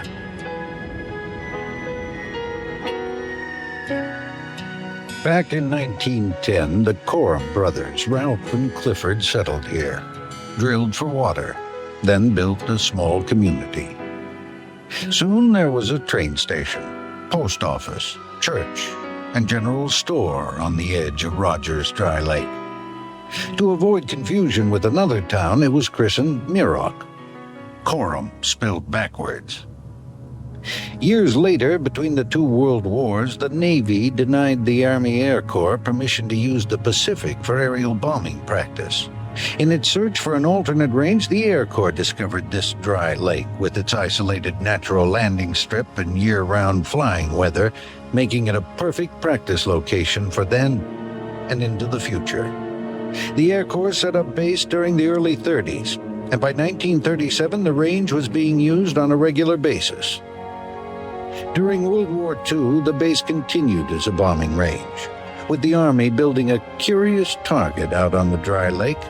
Dr. Jim Young, Edwards historian. The Muroc Maru was a 650-foot mock-up of a Japanese Mogami-class battle cruiser. It was erected out on the lake bed, and it was used by bombing crews to practice the tactics of skip bombing. And there are a lot of interesting occurrences, apparently. During the summertime, there's a shimmering out on the lake bed, so that if you look at it in certain angles, it actually looks like there's water on the lake bed. And there was a road that drove right next to the base throughout the war years, and travelers coming from the east, unfamiliar with the area, would pass by and see what they thought was a battleship on a lake in the middle of the desert. And the base got a lot of calls, the Public Information Office, from people who thought they were hallucinating. In 1941, the Air Force found itself in need of a remote location to secretly test fly the Bell XP-59, the United States' first jet aircraft. Muroc had been selected for three very good reasons as the site for these tests. The most obvious, of course, was the existence of the lake bed. The isolation of the location was very, very important. This was a program which was kept in a top secret status until January of 1944. And of course, there were the crystal clear skies, the outstanding flying weather. On October 1st, 1942, the XP-59, powered by two GE jet engines and flown by Bell test pilot Bob Stanley, slowly lifted off the hot, dry lake. Its engines were based on imported technology from Whittle in Britain. These flights were the beginning of the American jet age and marked the first of many new technological advances in the clear blue skies above the dry lake. As the world recovered from the horrors of the Second World War, Muroc's reputation grew as an obvious choice for a flight testing center.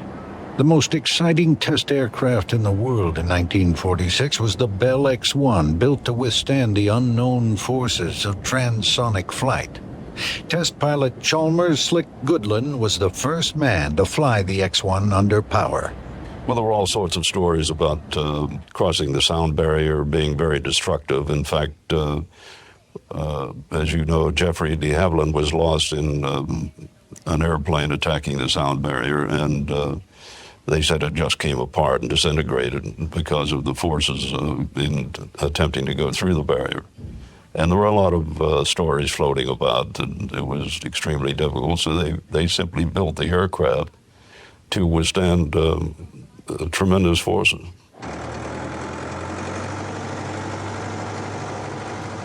Eager to keep the X-1 under wraps, the Army Air Force searched the country for a suitable base for the X-1 test flight program. Although its first glide flight tests were completed at Pine Castle, Florida, the isolation and year-round flying weather in the dry lake's very long emergency landing strip won Muroc the permanent test site honor.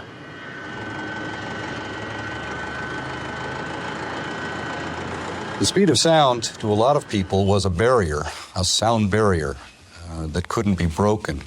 But a great many people around the country, and certainly those involved in the X-1 program, didn't think of it as a barrier. They really thought of supersonic flight really more as a steep hill. They were quite confident that they could do it. It was just a matter of when. In a series of carefully monitored test flights, the X-1 was flown closer and closer towards Mach 1. At the other side of that steep hill, a new era awaited.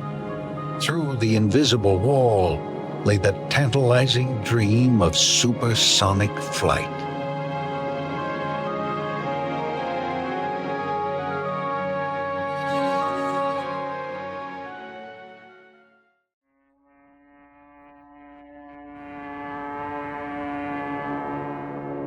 The Convair XFY-1 Pogo was the world's first truly operational tailsitter. It was also the fastest propeller-driven airplane in history.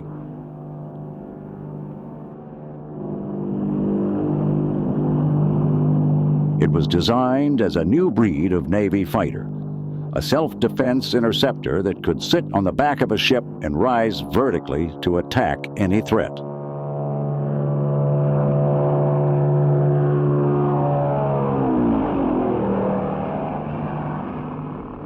It had only one rival, the Lockheed XFV-1. Like the Pogo, the XFV-1 was built to meet the Navy's requirement for a tailsitter combat fighter. It successfully flew in both the horizontal and vertical positions, but unlike the Pogo, it never attempted a vertical takeoff or landing.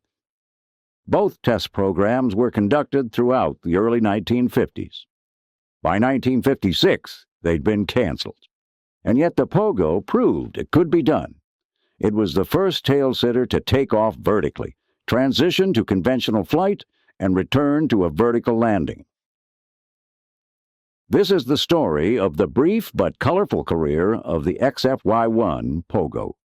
To some, it is a success story. To others, just another misguided experiment. It's said that the Navy could never have used such an item. But if so, why did the program get as far as it did? And why is the concept being revisited?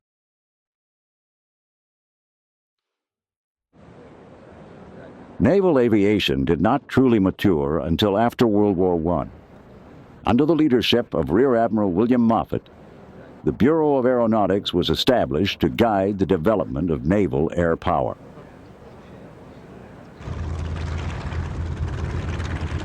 The lessons learned in the First World War had shown that the fleet was best protected when in the presence of airborne guardians. Large flying boats with their heavy bomb loads proved a formidable defense against submarine attacks. The patrol flying boat would form the backbone of naval aviation, and as their range increased, they could extend the defense perimeter far off America's coastline. Flying boats clearly shared an affinity with the sea, but naval aviation was evolving. The Navy was looking for ways to tie aircraft closer to its ships. Small observation float planes were installed on vessels and launched by catapult. But a new kind of vessel would soon arrive, a new champion of naval warfare that would render these catapult planes obsolete. The single float plane that the Navy had, things like the Kingfisher and its predecessors, the SC that came along behind it, were all designed to be spotting airplanes for the big guns on the fleet, the cruisers and the battleships, to determine where the shot was falling and correcting any errors due to windage or whatever. They could say up so many yards or down so many yards or so many mils right or left, and they could correct it and get the shot spotted in on the target. Well, with the demise of the gun as a primary naval weapon, as Navy to Navy, and the aircraft carrier being the primary combat vessel, there was no further need for the observation airplanes. Further, they could use the helicopter to do exactly the same job that the seaplane did, and with none of the difficulties that operating a seaplane provided. So the need for a seaplane or a float plane just stopped. It wasn't there anymore. The aircraft carrier was literally a floating airfield, a mobile air base with which the U.S. Navy could extend its reach further than ever imagined. Naval aviation was maturing rapidly, and as World War II approached, it appeared that controlling the seas would depend largely on controlling the skies above. The age of the carrier aircraft had arrived. After decisive victories like those of Midway and the Solomon Islands, it was clear the aircraft carrier had changed the face of modern naval warfare.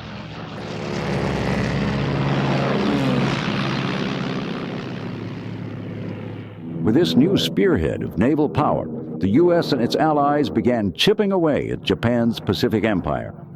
Launching air raids, they wreaked havoc on island bases.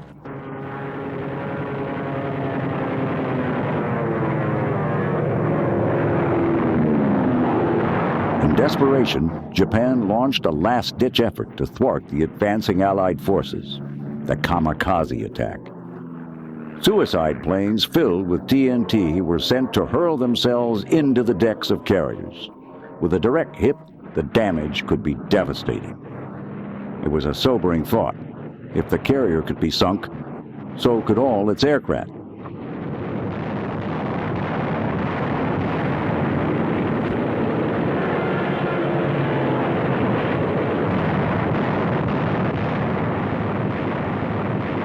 Despite the Holocaust, most kamikaze aircraft missed their targets.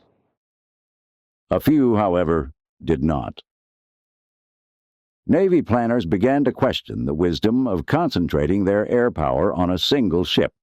Some called for dispersion. Others mentioned the term VTOL, or vertical takeoff and land. The U.S. Navy had some awful lessons at the back end of World War II, tying their air power up in a relatively small number of flat-top ships called carriers, and they lost a few to the kamikaze aircraft. They wanted a self-defense fighter, basically, which could be based in almost any ship in a task force or fleet. And that was the move into VTOL. And the Navy, I think, the U.S. Navy, were the first ones to pursue this objective. However, the Navy was not the first to consider the use of VTOL aircraft. The Germans, toward the end of World War II, designed a tailsitter called the Focke-Wulf Triebflügel.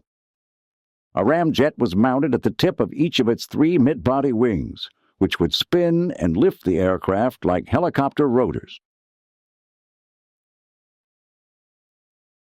The Triebflügel was built as a fighter that required no runway, and it was intended to attack Allied bombers, which had already decimated Germany's airfields. Once airborne, the German tailsitter would fly horizontally, although it was never determined exactly how the transition would be made. To land, the pilot, who lay prone, would have to look over his shoulder, through the rotors and exhaust to see the ground, It was an awkward position, to say the least.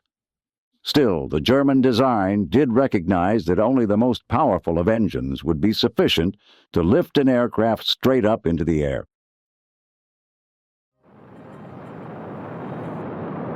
The Triebflugel fighter would never be built. It would have come too late anyway. Germany had already been brought to its knees under the constant pounding of Allied bombers. High above Germany, Air Force pilots learned how fast airfields could be destroyed. The idea was catching on. Perhaps the future of modern warfare lay in aircraft that can operate free of fixed airstrips.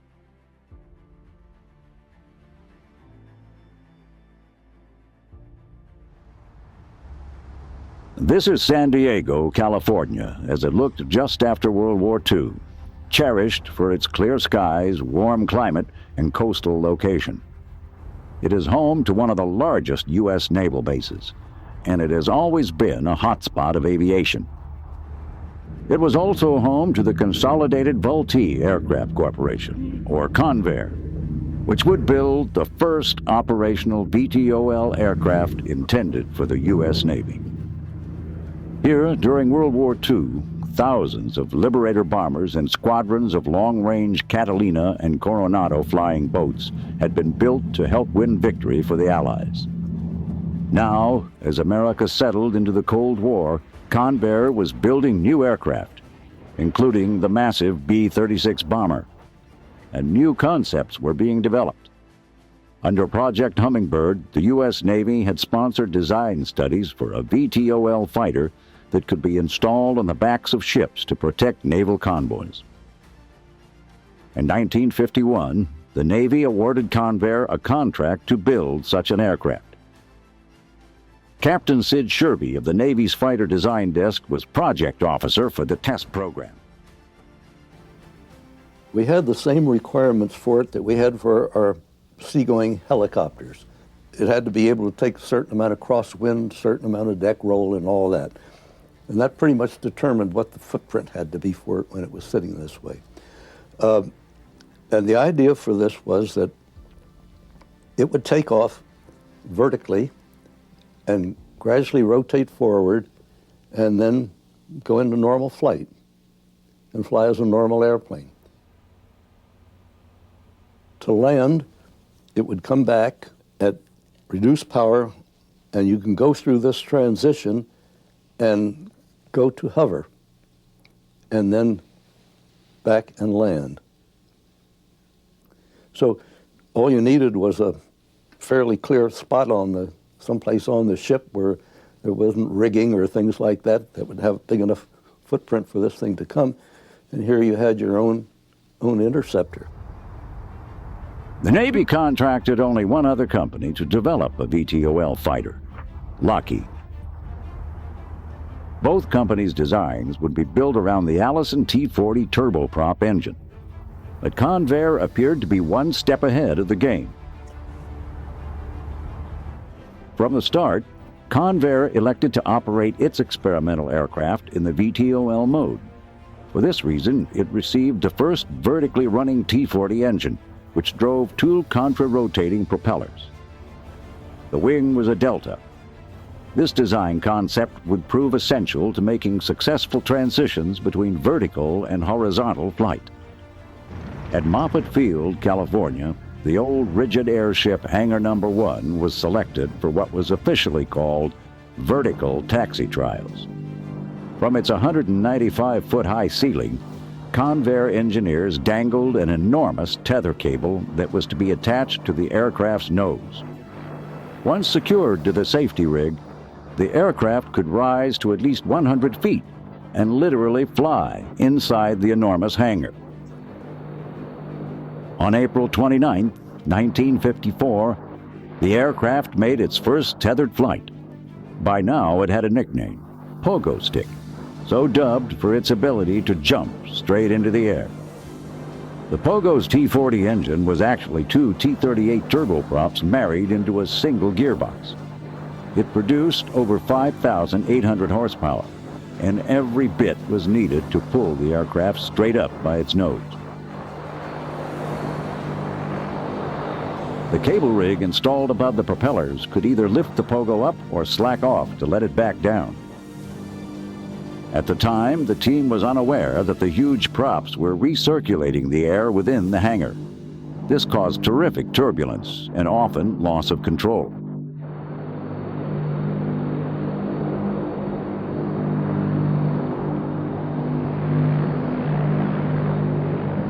Additional cables had been attached to the cruciform tips that went to powered drums. In the event of trouble, the pilot's cry was simple: "Catch me! Catch me!" And an engineer would then snap the cables taut to straighten the aircraft. The test pilot was J.F. Skeets Coleman. Coleman had been meticulous in his training for these tests. He had practiced in all types of helicopters to prepare for vertical flight. But nothing could prepare him for landing. In the vertical position, the Pogo's seat lay on its back. While working the controls in front of him, Coleman had to look over his shoulder at the ground behind him. Similar to the German Triebflügel, landing the Pogo was a difficult maneuver. Hundreds of tethered flights would be conducted until the team was ready to take the Pogo outside for its first free vertical hover.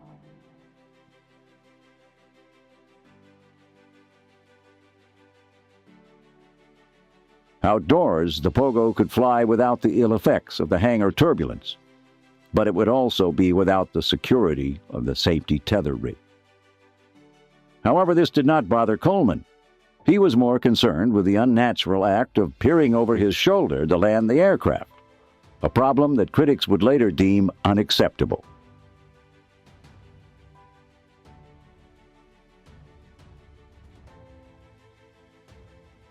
In November of 1953, Lockheed rolled out its VTOL experimental aircraft at Edwards Air Force Base for preliminary taxi trials.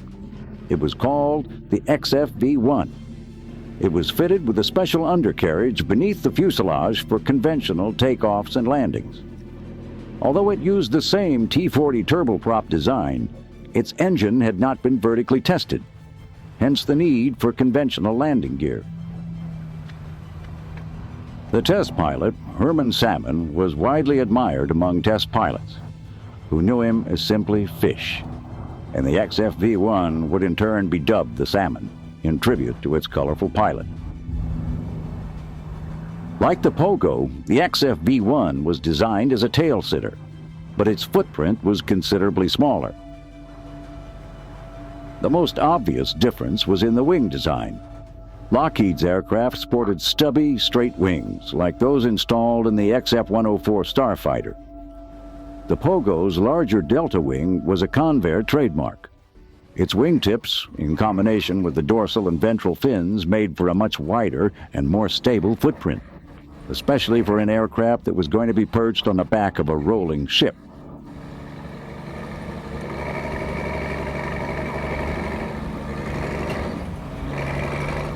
The pilot's position was the same as that of the Pogo. To Herman Salmon, it seemed like a crazy way for a pilot to fly. Salmon and the Lockheed engineering team were unsure of the T-40 turboprop design.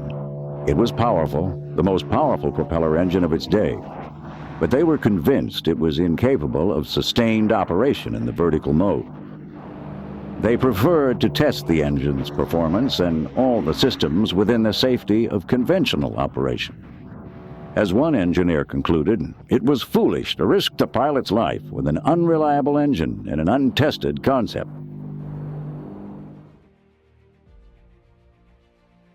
Convair, on the other hand, was prepared to go all the way.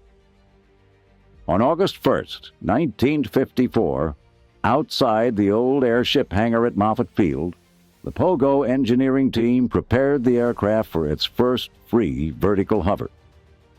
The first of many defining moments for the aircraft and its pilot. The test had been scheduled for the early morning for lower temperature and no wind conditions. In the tethered flight tests, the Pogo's engine had demonstrated power loss with rising ambient temperatures. Skeets Coleman, however, was more than confident. He had had a lot of practice mastering the Pogo's vertical handling capabilities inside the hangar. 60 hours of tethered flights, he thought, should be more than enough. Still, there must have been tension in the air. Not just for Coleman, but for everyone tied to the project. Convair executives, Navy brass, and of course the press were all going to be there to see if Pogo could truly fly. Not since the German Triebflügel had an aircraft been designed with engine thrust that exceeded the weight of the aircraft. Indeed, the Pogo's T-40 was pure muscle.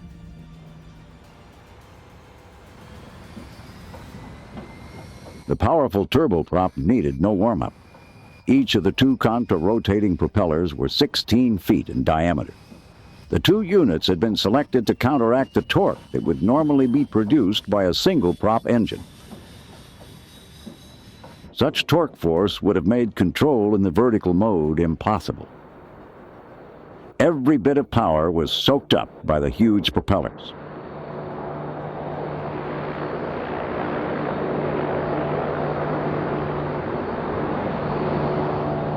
As soon as the turbine could be brought up to speed, the aircraft was ready for takeoff. The absence of warm-up was obviously a tremendous advantage, especially since the Pogo was expected to respond quickly to an attack on its ship. With a push to the throttles, the growling T-40 flexed its muscle and pulled the Pogo up by its nose. It had made this jump hundreds of times before in the hangar, but for this demonstration, Coleman had to prove how well the Pogo could maneuver in a free hover.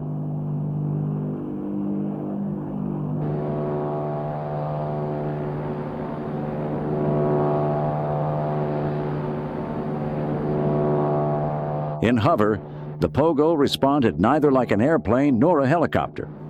For control, the prop's slipstream was deflected off the wing's elevons and the fin's rudders. Moving left or right was affected by the rudder pedals. Fore and aft by the stick. Easy enough so far, but if Coleman wanted to move off, say, 45 degrees, he would have to combine rudder and stick forces simultaneously and truly think about every move. It was very easy to become completely confused. Nevertheless, Coleman flew the aircraft like a pro, no doubt because of his extensive training in the hangar. Landing was still the most challenging act of operation. Craning his neck, he peered at the ground below him and eased the throttle back for a gentle touchdown.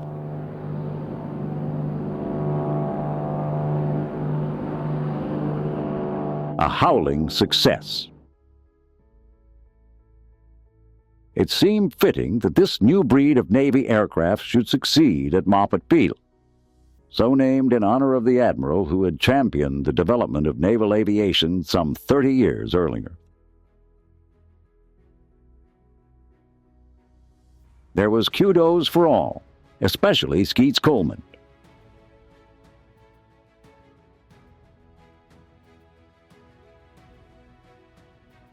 The pilot on this historic first flight of a vertical takeoff airplane was J.F. Skeets Coleman, Convair Engineering Test Pilot and Marine Reserve Officer. How did it go, Skeets? Went well, Dick. It was just the way we expected it. Of course, we didn't try to do too much, but everything went along fine. I noticed that the operation was pretty much just straight up and straight down. Do you think you could have done more today? Well, we could have done a lot more. The airplane was responding beautifully and just like we expected, but today we wanted to do just that, up and down. Is it as maneuverable as a helicopter close to the ground? Well, of course, we haven't investigated too far yet, but I think it's going to be much more maneuverable. What do you think the future of the aircraft is? Unlimited. Indeed, to some, it would lead the next generation of Navy fighters. Convair considered the Pogo's first free vertical flight a triumph. But the next step would be the true test of a tailsitter, a full transition into horizontal flight.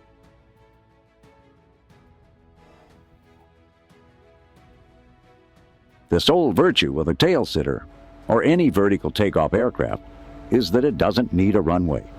It can take off from virtually anywhere. It was thus necessary to build a ground transporter for the Pogo. If it could take off anywhere, something had to be designed to take it there. Convair engineers produced this special vehicle that could cradle the Pogo without harming the ventral fin, then transport it, and with hydraulics, lift the aircraft into the vertical launch position.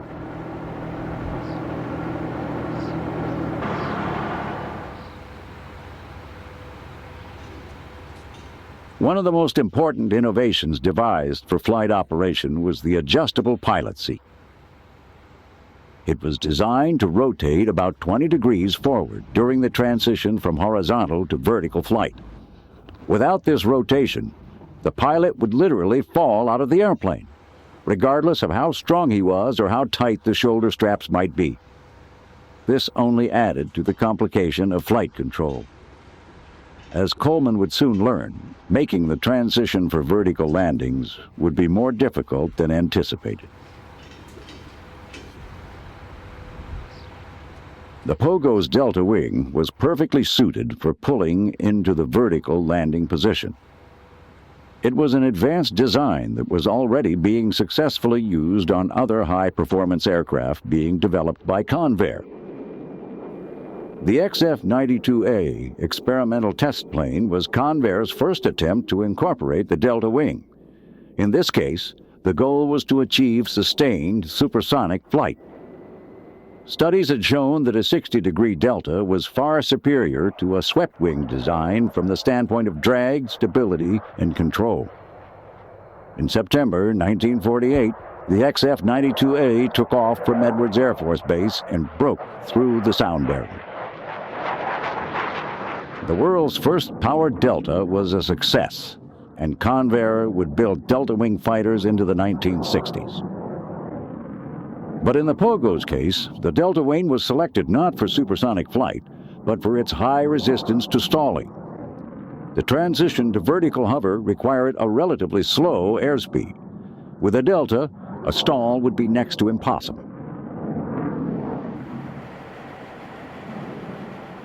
Located 16 miles from San Diego, Brown Field had been selected as the site for the second stage of the Pogo's flight test program. Coleman performed over 70 vertical hover tests in preparation for the first transition to horizontal flight. On November 2nd, 1954, the Convair team was ready.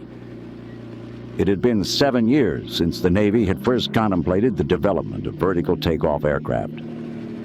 In that time, however, a voice had grown within the Navy that was now suggesting the Tailsitter concept should never have gone past the research stage. Despite the outspoken critics, it was of no concern to Coleman. On this day, his job was to make the Pogo fly, not worry about its future.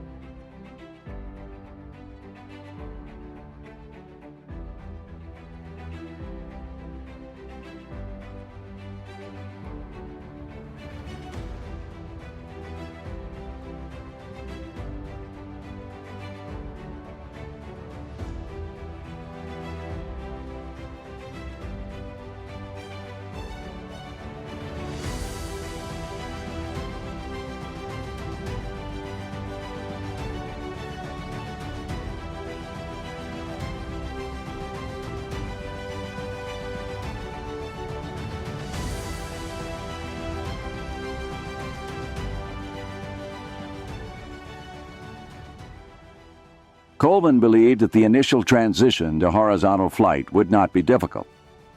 The return to vertical flight, the hovering descent from altitude, and the final descent to an exact spot landing would be infinitely more difficult and dangerous.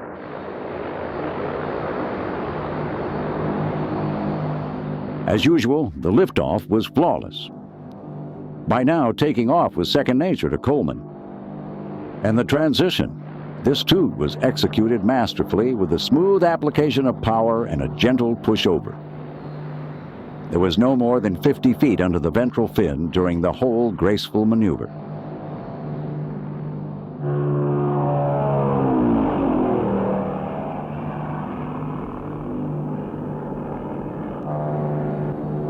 The muscle-packed engine that had been designed to pull the Pogo straight up would now show what it could do in level flight. It had a thrust-to-takeoff weight ratio of better than 1, so bingo, you know, to get going, and it had tremendous performance, and it flew well in the air.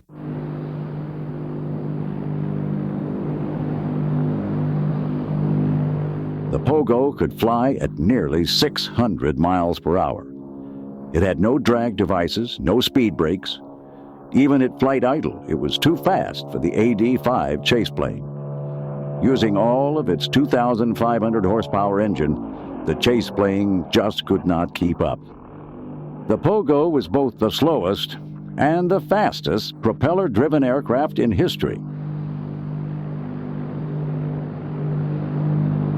Proposed armament for the Pogo comprised 4 20mm cannons and wingtip pods, or 48 folding fin rockets. The initial concept called for deploying these tailsitters on the backs of various ships of the task force. Once a radar threat was known, they would be launched from their ships and guided into the attackers. Like a mobile aerial picket line, the Pogos would then engage the attackers until carrier aircraft could arrive. Indeed, that was the theory behind the VTOL fighter. But theories often look better on paper than they do in real life. Still, the Pogo was showing more promise than its rival. Lockheed's Tailsitter was not performing as well as Convair's Pogo. The XFV had been flying more than the Pogo, but no vertical takeoffs or landings were being attempted. Instead, horizontal and vertical transitions were all done at altitude. The short, stubby, straight wings proved problematic. When transitioning from horizontal to vertical flight, the XFV was unstable. Herman Salmon, the pilot, remarked that in a shallow transition at about 30 degrees, the aircraft would want to roll and become quite unmanageable. The aircraft would stall until finally, at about 80 degrees, when almost vertical, it would be easy to handle again. While it could make the transitions, it had a harder time making them.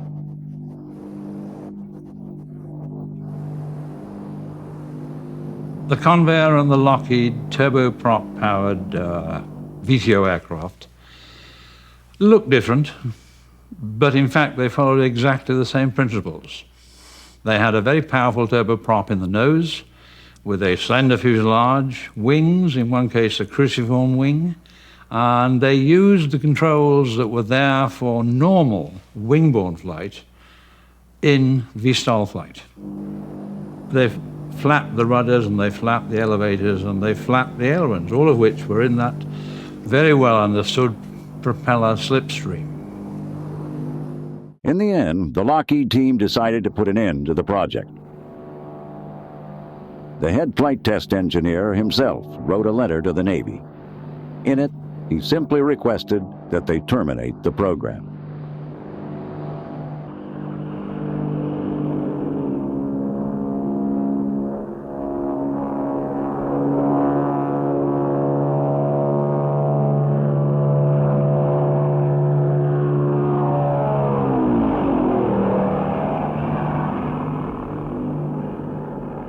After some 20 minutes of conventional flight time, Skeets Coleman was ready for the moment of truth. Flying as low as possible to the ground in idle power, he pulled into a sharp climb. Thanks to the delta wing, there was no stall. At the peak of the climb, Coleman applied power just enough to acquire vertical hover. Going straight up required 3 different configuration changes at the same time. The seat had to be rotated up, the trim adjusted, and power applied. For the descent, Coleman then had to ease the throttle back and redirect his attention from the instrument panel to the ground below.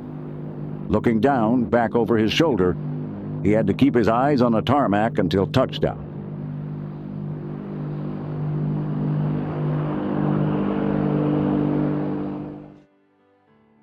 The entire process was unimaginable to most pilots. and yet Coleman had made it look as smooth and natural as if he'd made a conventional landing. When he repeated the same spectacular demonstration for the Navy in national press 2 days later, the crowd was thoroughly impressed. The world's first vertical takeoff and land aircraft was an exciting accomplishment. The question now was, would the Navy actually use it?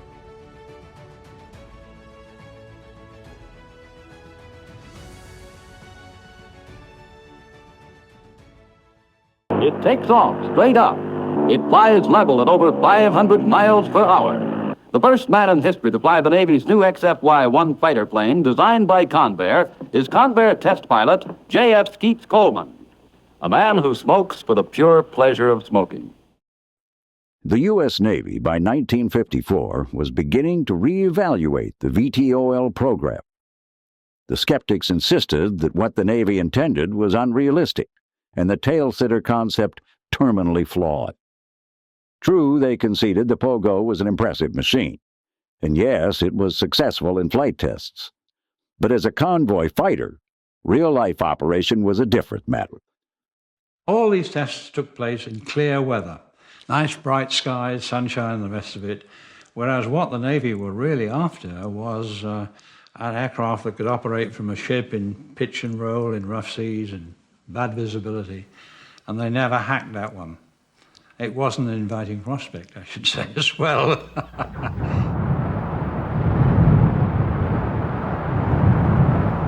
The arguments for a VTO combat aircraft varied. The most popular justification for its development was the convoy fighter, where one would be installed on a merchant vessel, poised upward, ready to defend its ship. But others argued that an attack could still slip through undetected. Submarines could still pose a serious threat to merchant shipping. For that matter, the Naval Task Force as a group was considered a vulnerable target. What with the advent of nuclear weapons and supersonic aircraft, the call was for dispersion and mobility. Air power was part of the answer, but airfields can be destroyed again and again. Convair offered a solution, a flying task force that was completely divorced from the airstrip. A water runway is virtually impossible to knock out of action. Convair had built the R3Y Tradewind as a cargo carrier for the U.S. Navy, but the company proposed a more enhanced role for the huge flying boat, logistic transport. It would form the backbone of an integrated weapons system designed to hold and support advanced base operations.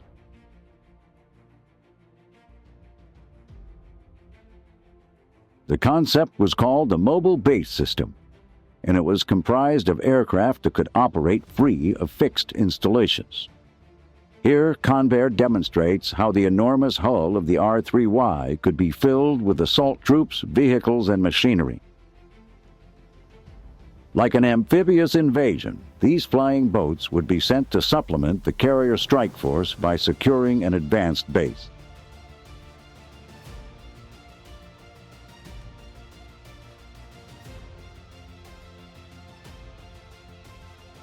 Like the Pogo, the R3Y used the powerful T-40 turboprop. After reaching its destination, the R3Y could then taxi up to any beachhead and deliver its cargo. The idea was to establish a waterborne support and holding force. But this force would need its own strike capability. Convair had just the aircraft in mind.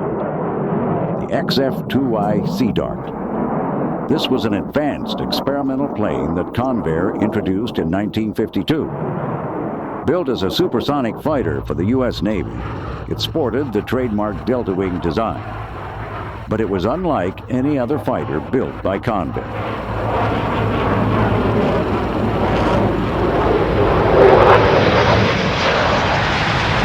Extending two hydroskis beneath its streamlined fuselage, the Sea Dart was able to land on water. It was the world's first and only supersonic seaplane and it seemed ideally suited for Convair's proposed mobile base concept. It was a forward strike aircraft that needed no fixed runway. Under this mobile base system, the beachhead could be dispersed over many miles of coastline, not concentrated on a heavily defended airstrip location. Costly amphibious landings would be unnecessary, and to protect the advancing troops, the third component of this integrated weapon system, the XFY Pogo. It was no seaplane, but it could operate without an airstrip. For tactical close-air ground support, the Pogo was a necessary ingredient to the operation of an effective mobile-based system. Clearly, Convair argued, the Pogo showed potential far beyond its convoy fighter role. In theory, it was an intriguing concept, but in actuality, the mobile-based system drew little support within the Navy. Things that they talked about were largely possible, but whether they were the actual best ways to do things or not, I don't know. History hasn't, I don't think, either condemned it or validated it one way or the other. The R-3Y would join the Navy in 1956 as part of the Naval Air Transport Service. Restricted to hauling cargo across the Pacific Ocean, it was never integrated into a mobile-based system. In fact, the flying boat in general was already fading from naval aviation. The Sea Dart remained as an experimental aircraft, but would never join the Navy. By 1957, the test program was canceled. It was undoubtedly a remarkable achievement, but the Navy, in the end, found no use for it. Needing special equipment and tenders, it required more care than it was worth. Needless to say, the mobile base concept never went beyond the proposal stage. Support for continued development of traditional naval aircraft was too strong to continue a costly test program like the Sea Dart.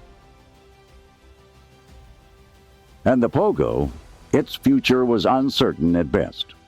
It became increasingly more difficult to justify its role in naval operations.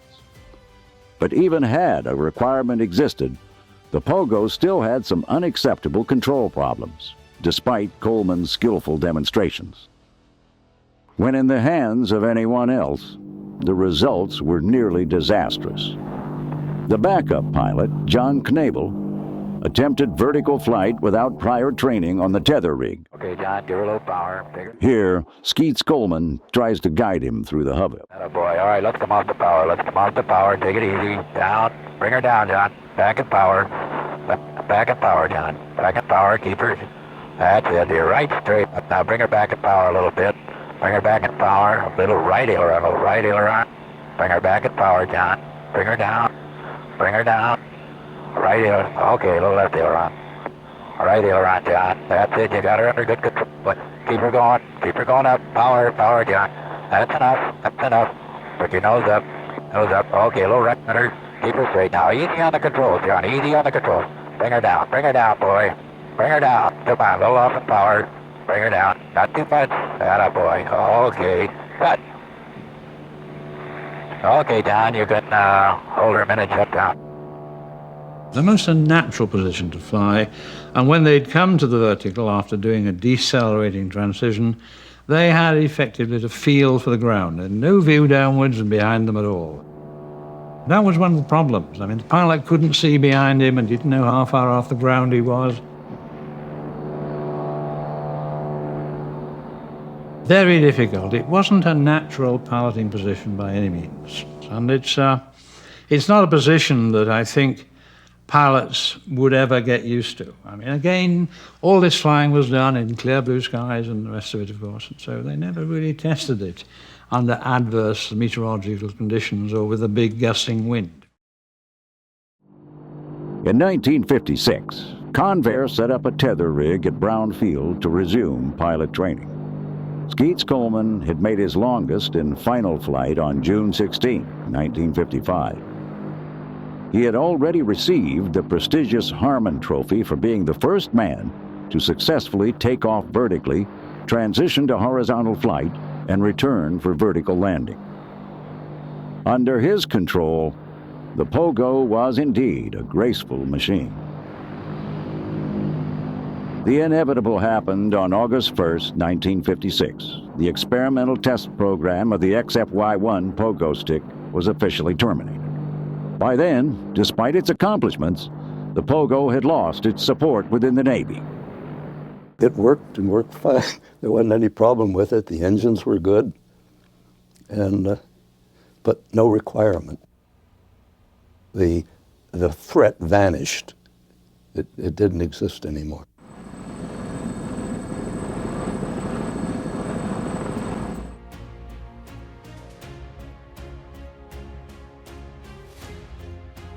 Since the birth of seaplanes, naval aviation has adapted to the changing face of modern warfare. The Pogo was conceived for a specific need, but that need had faded before the aircraft could be perfected. Imagine landing the Pogo on this deck, trying to work its confusing hovering controls while straining your neck, looking backward to see the landing area. It was an unrealistic notion. Even the seagoing helicopter today operates at great risk, and its duty is quite limited. The U.S. Navy would never entertain the tailsitter concept again.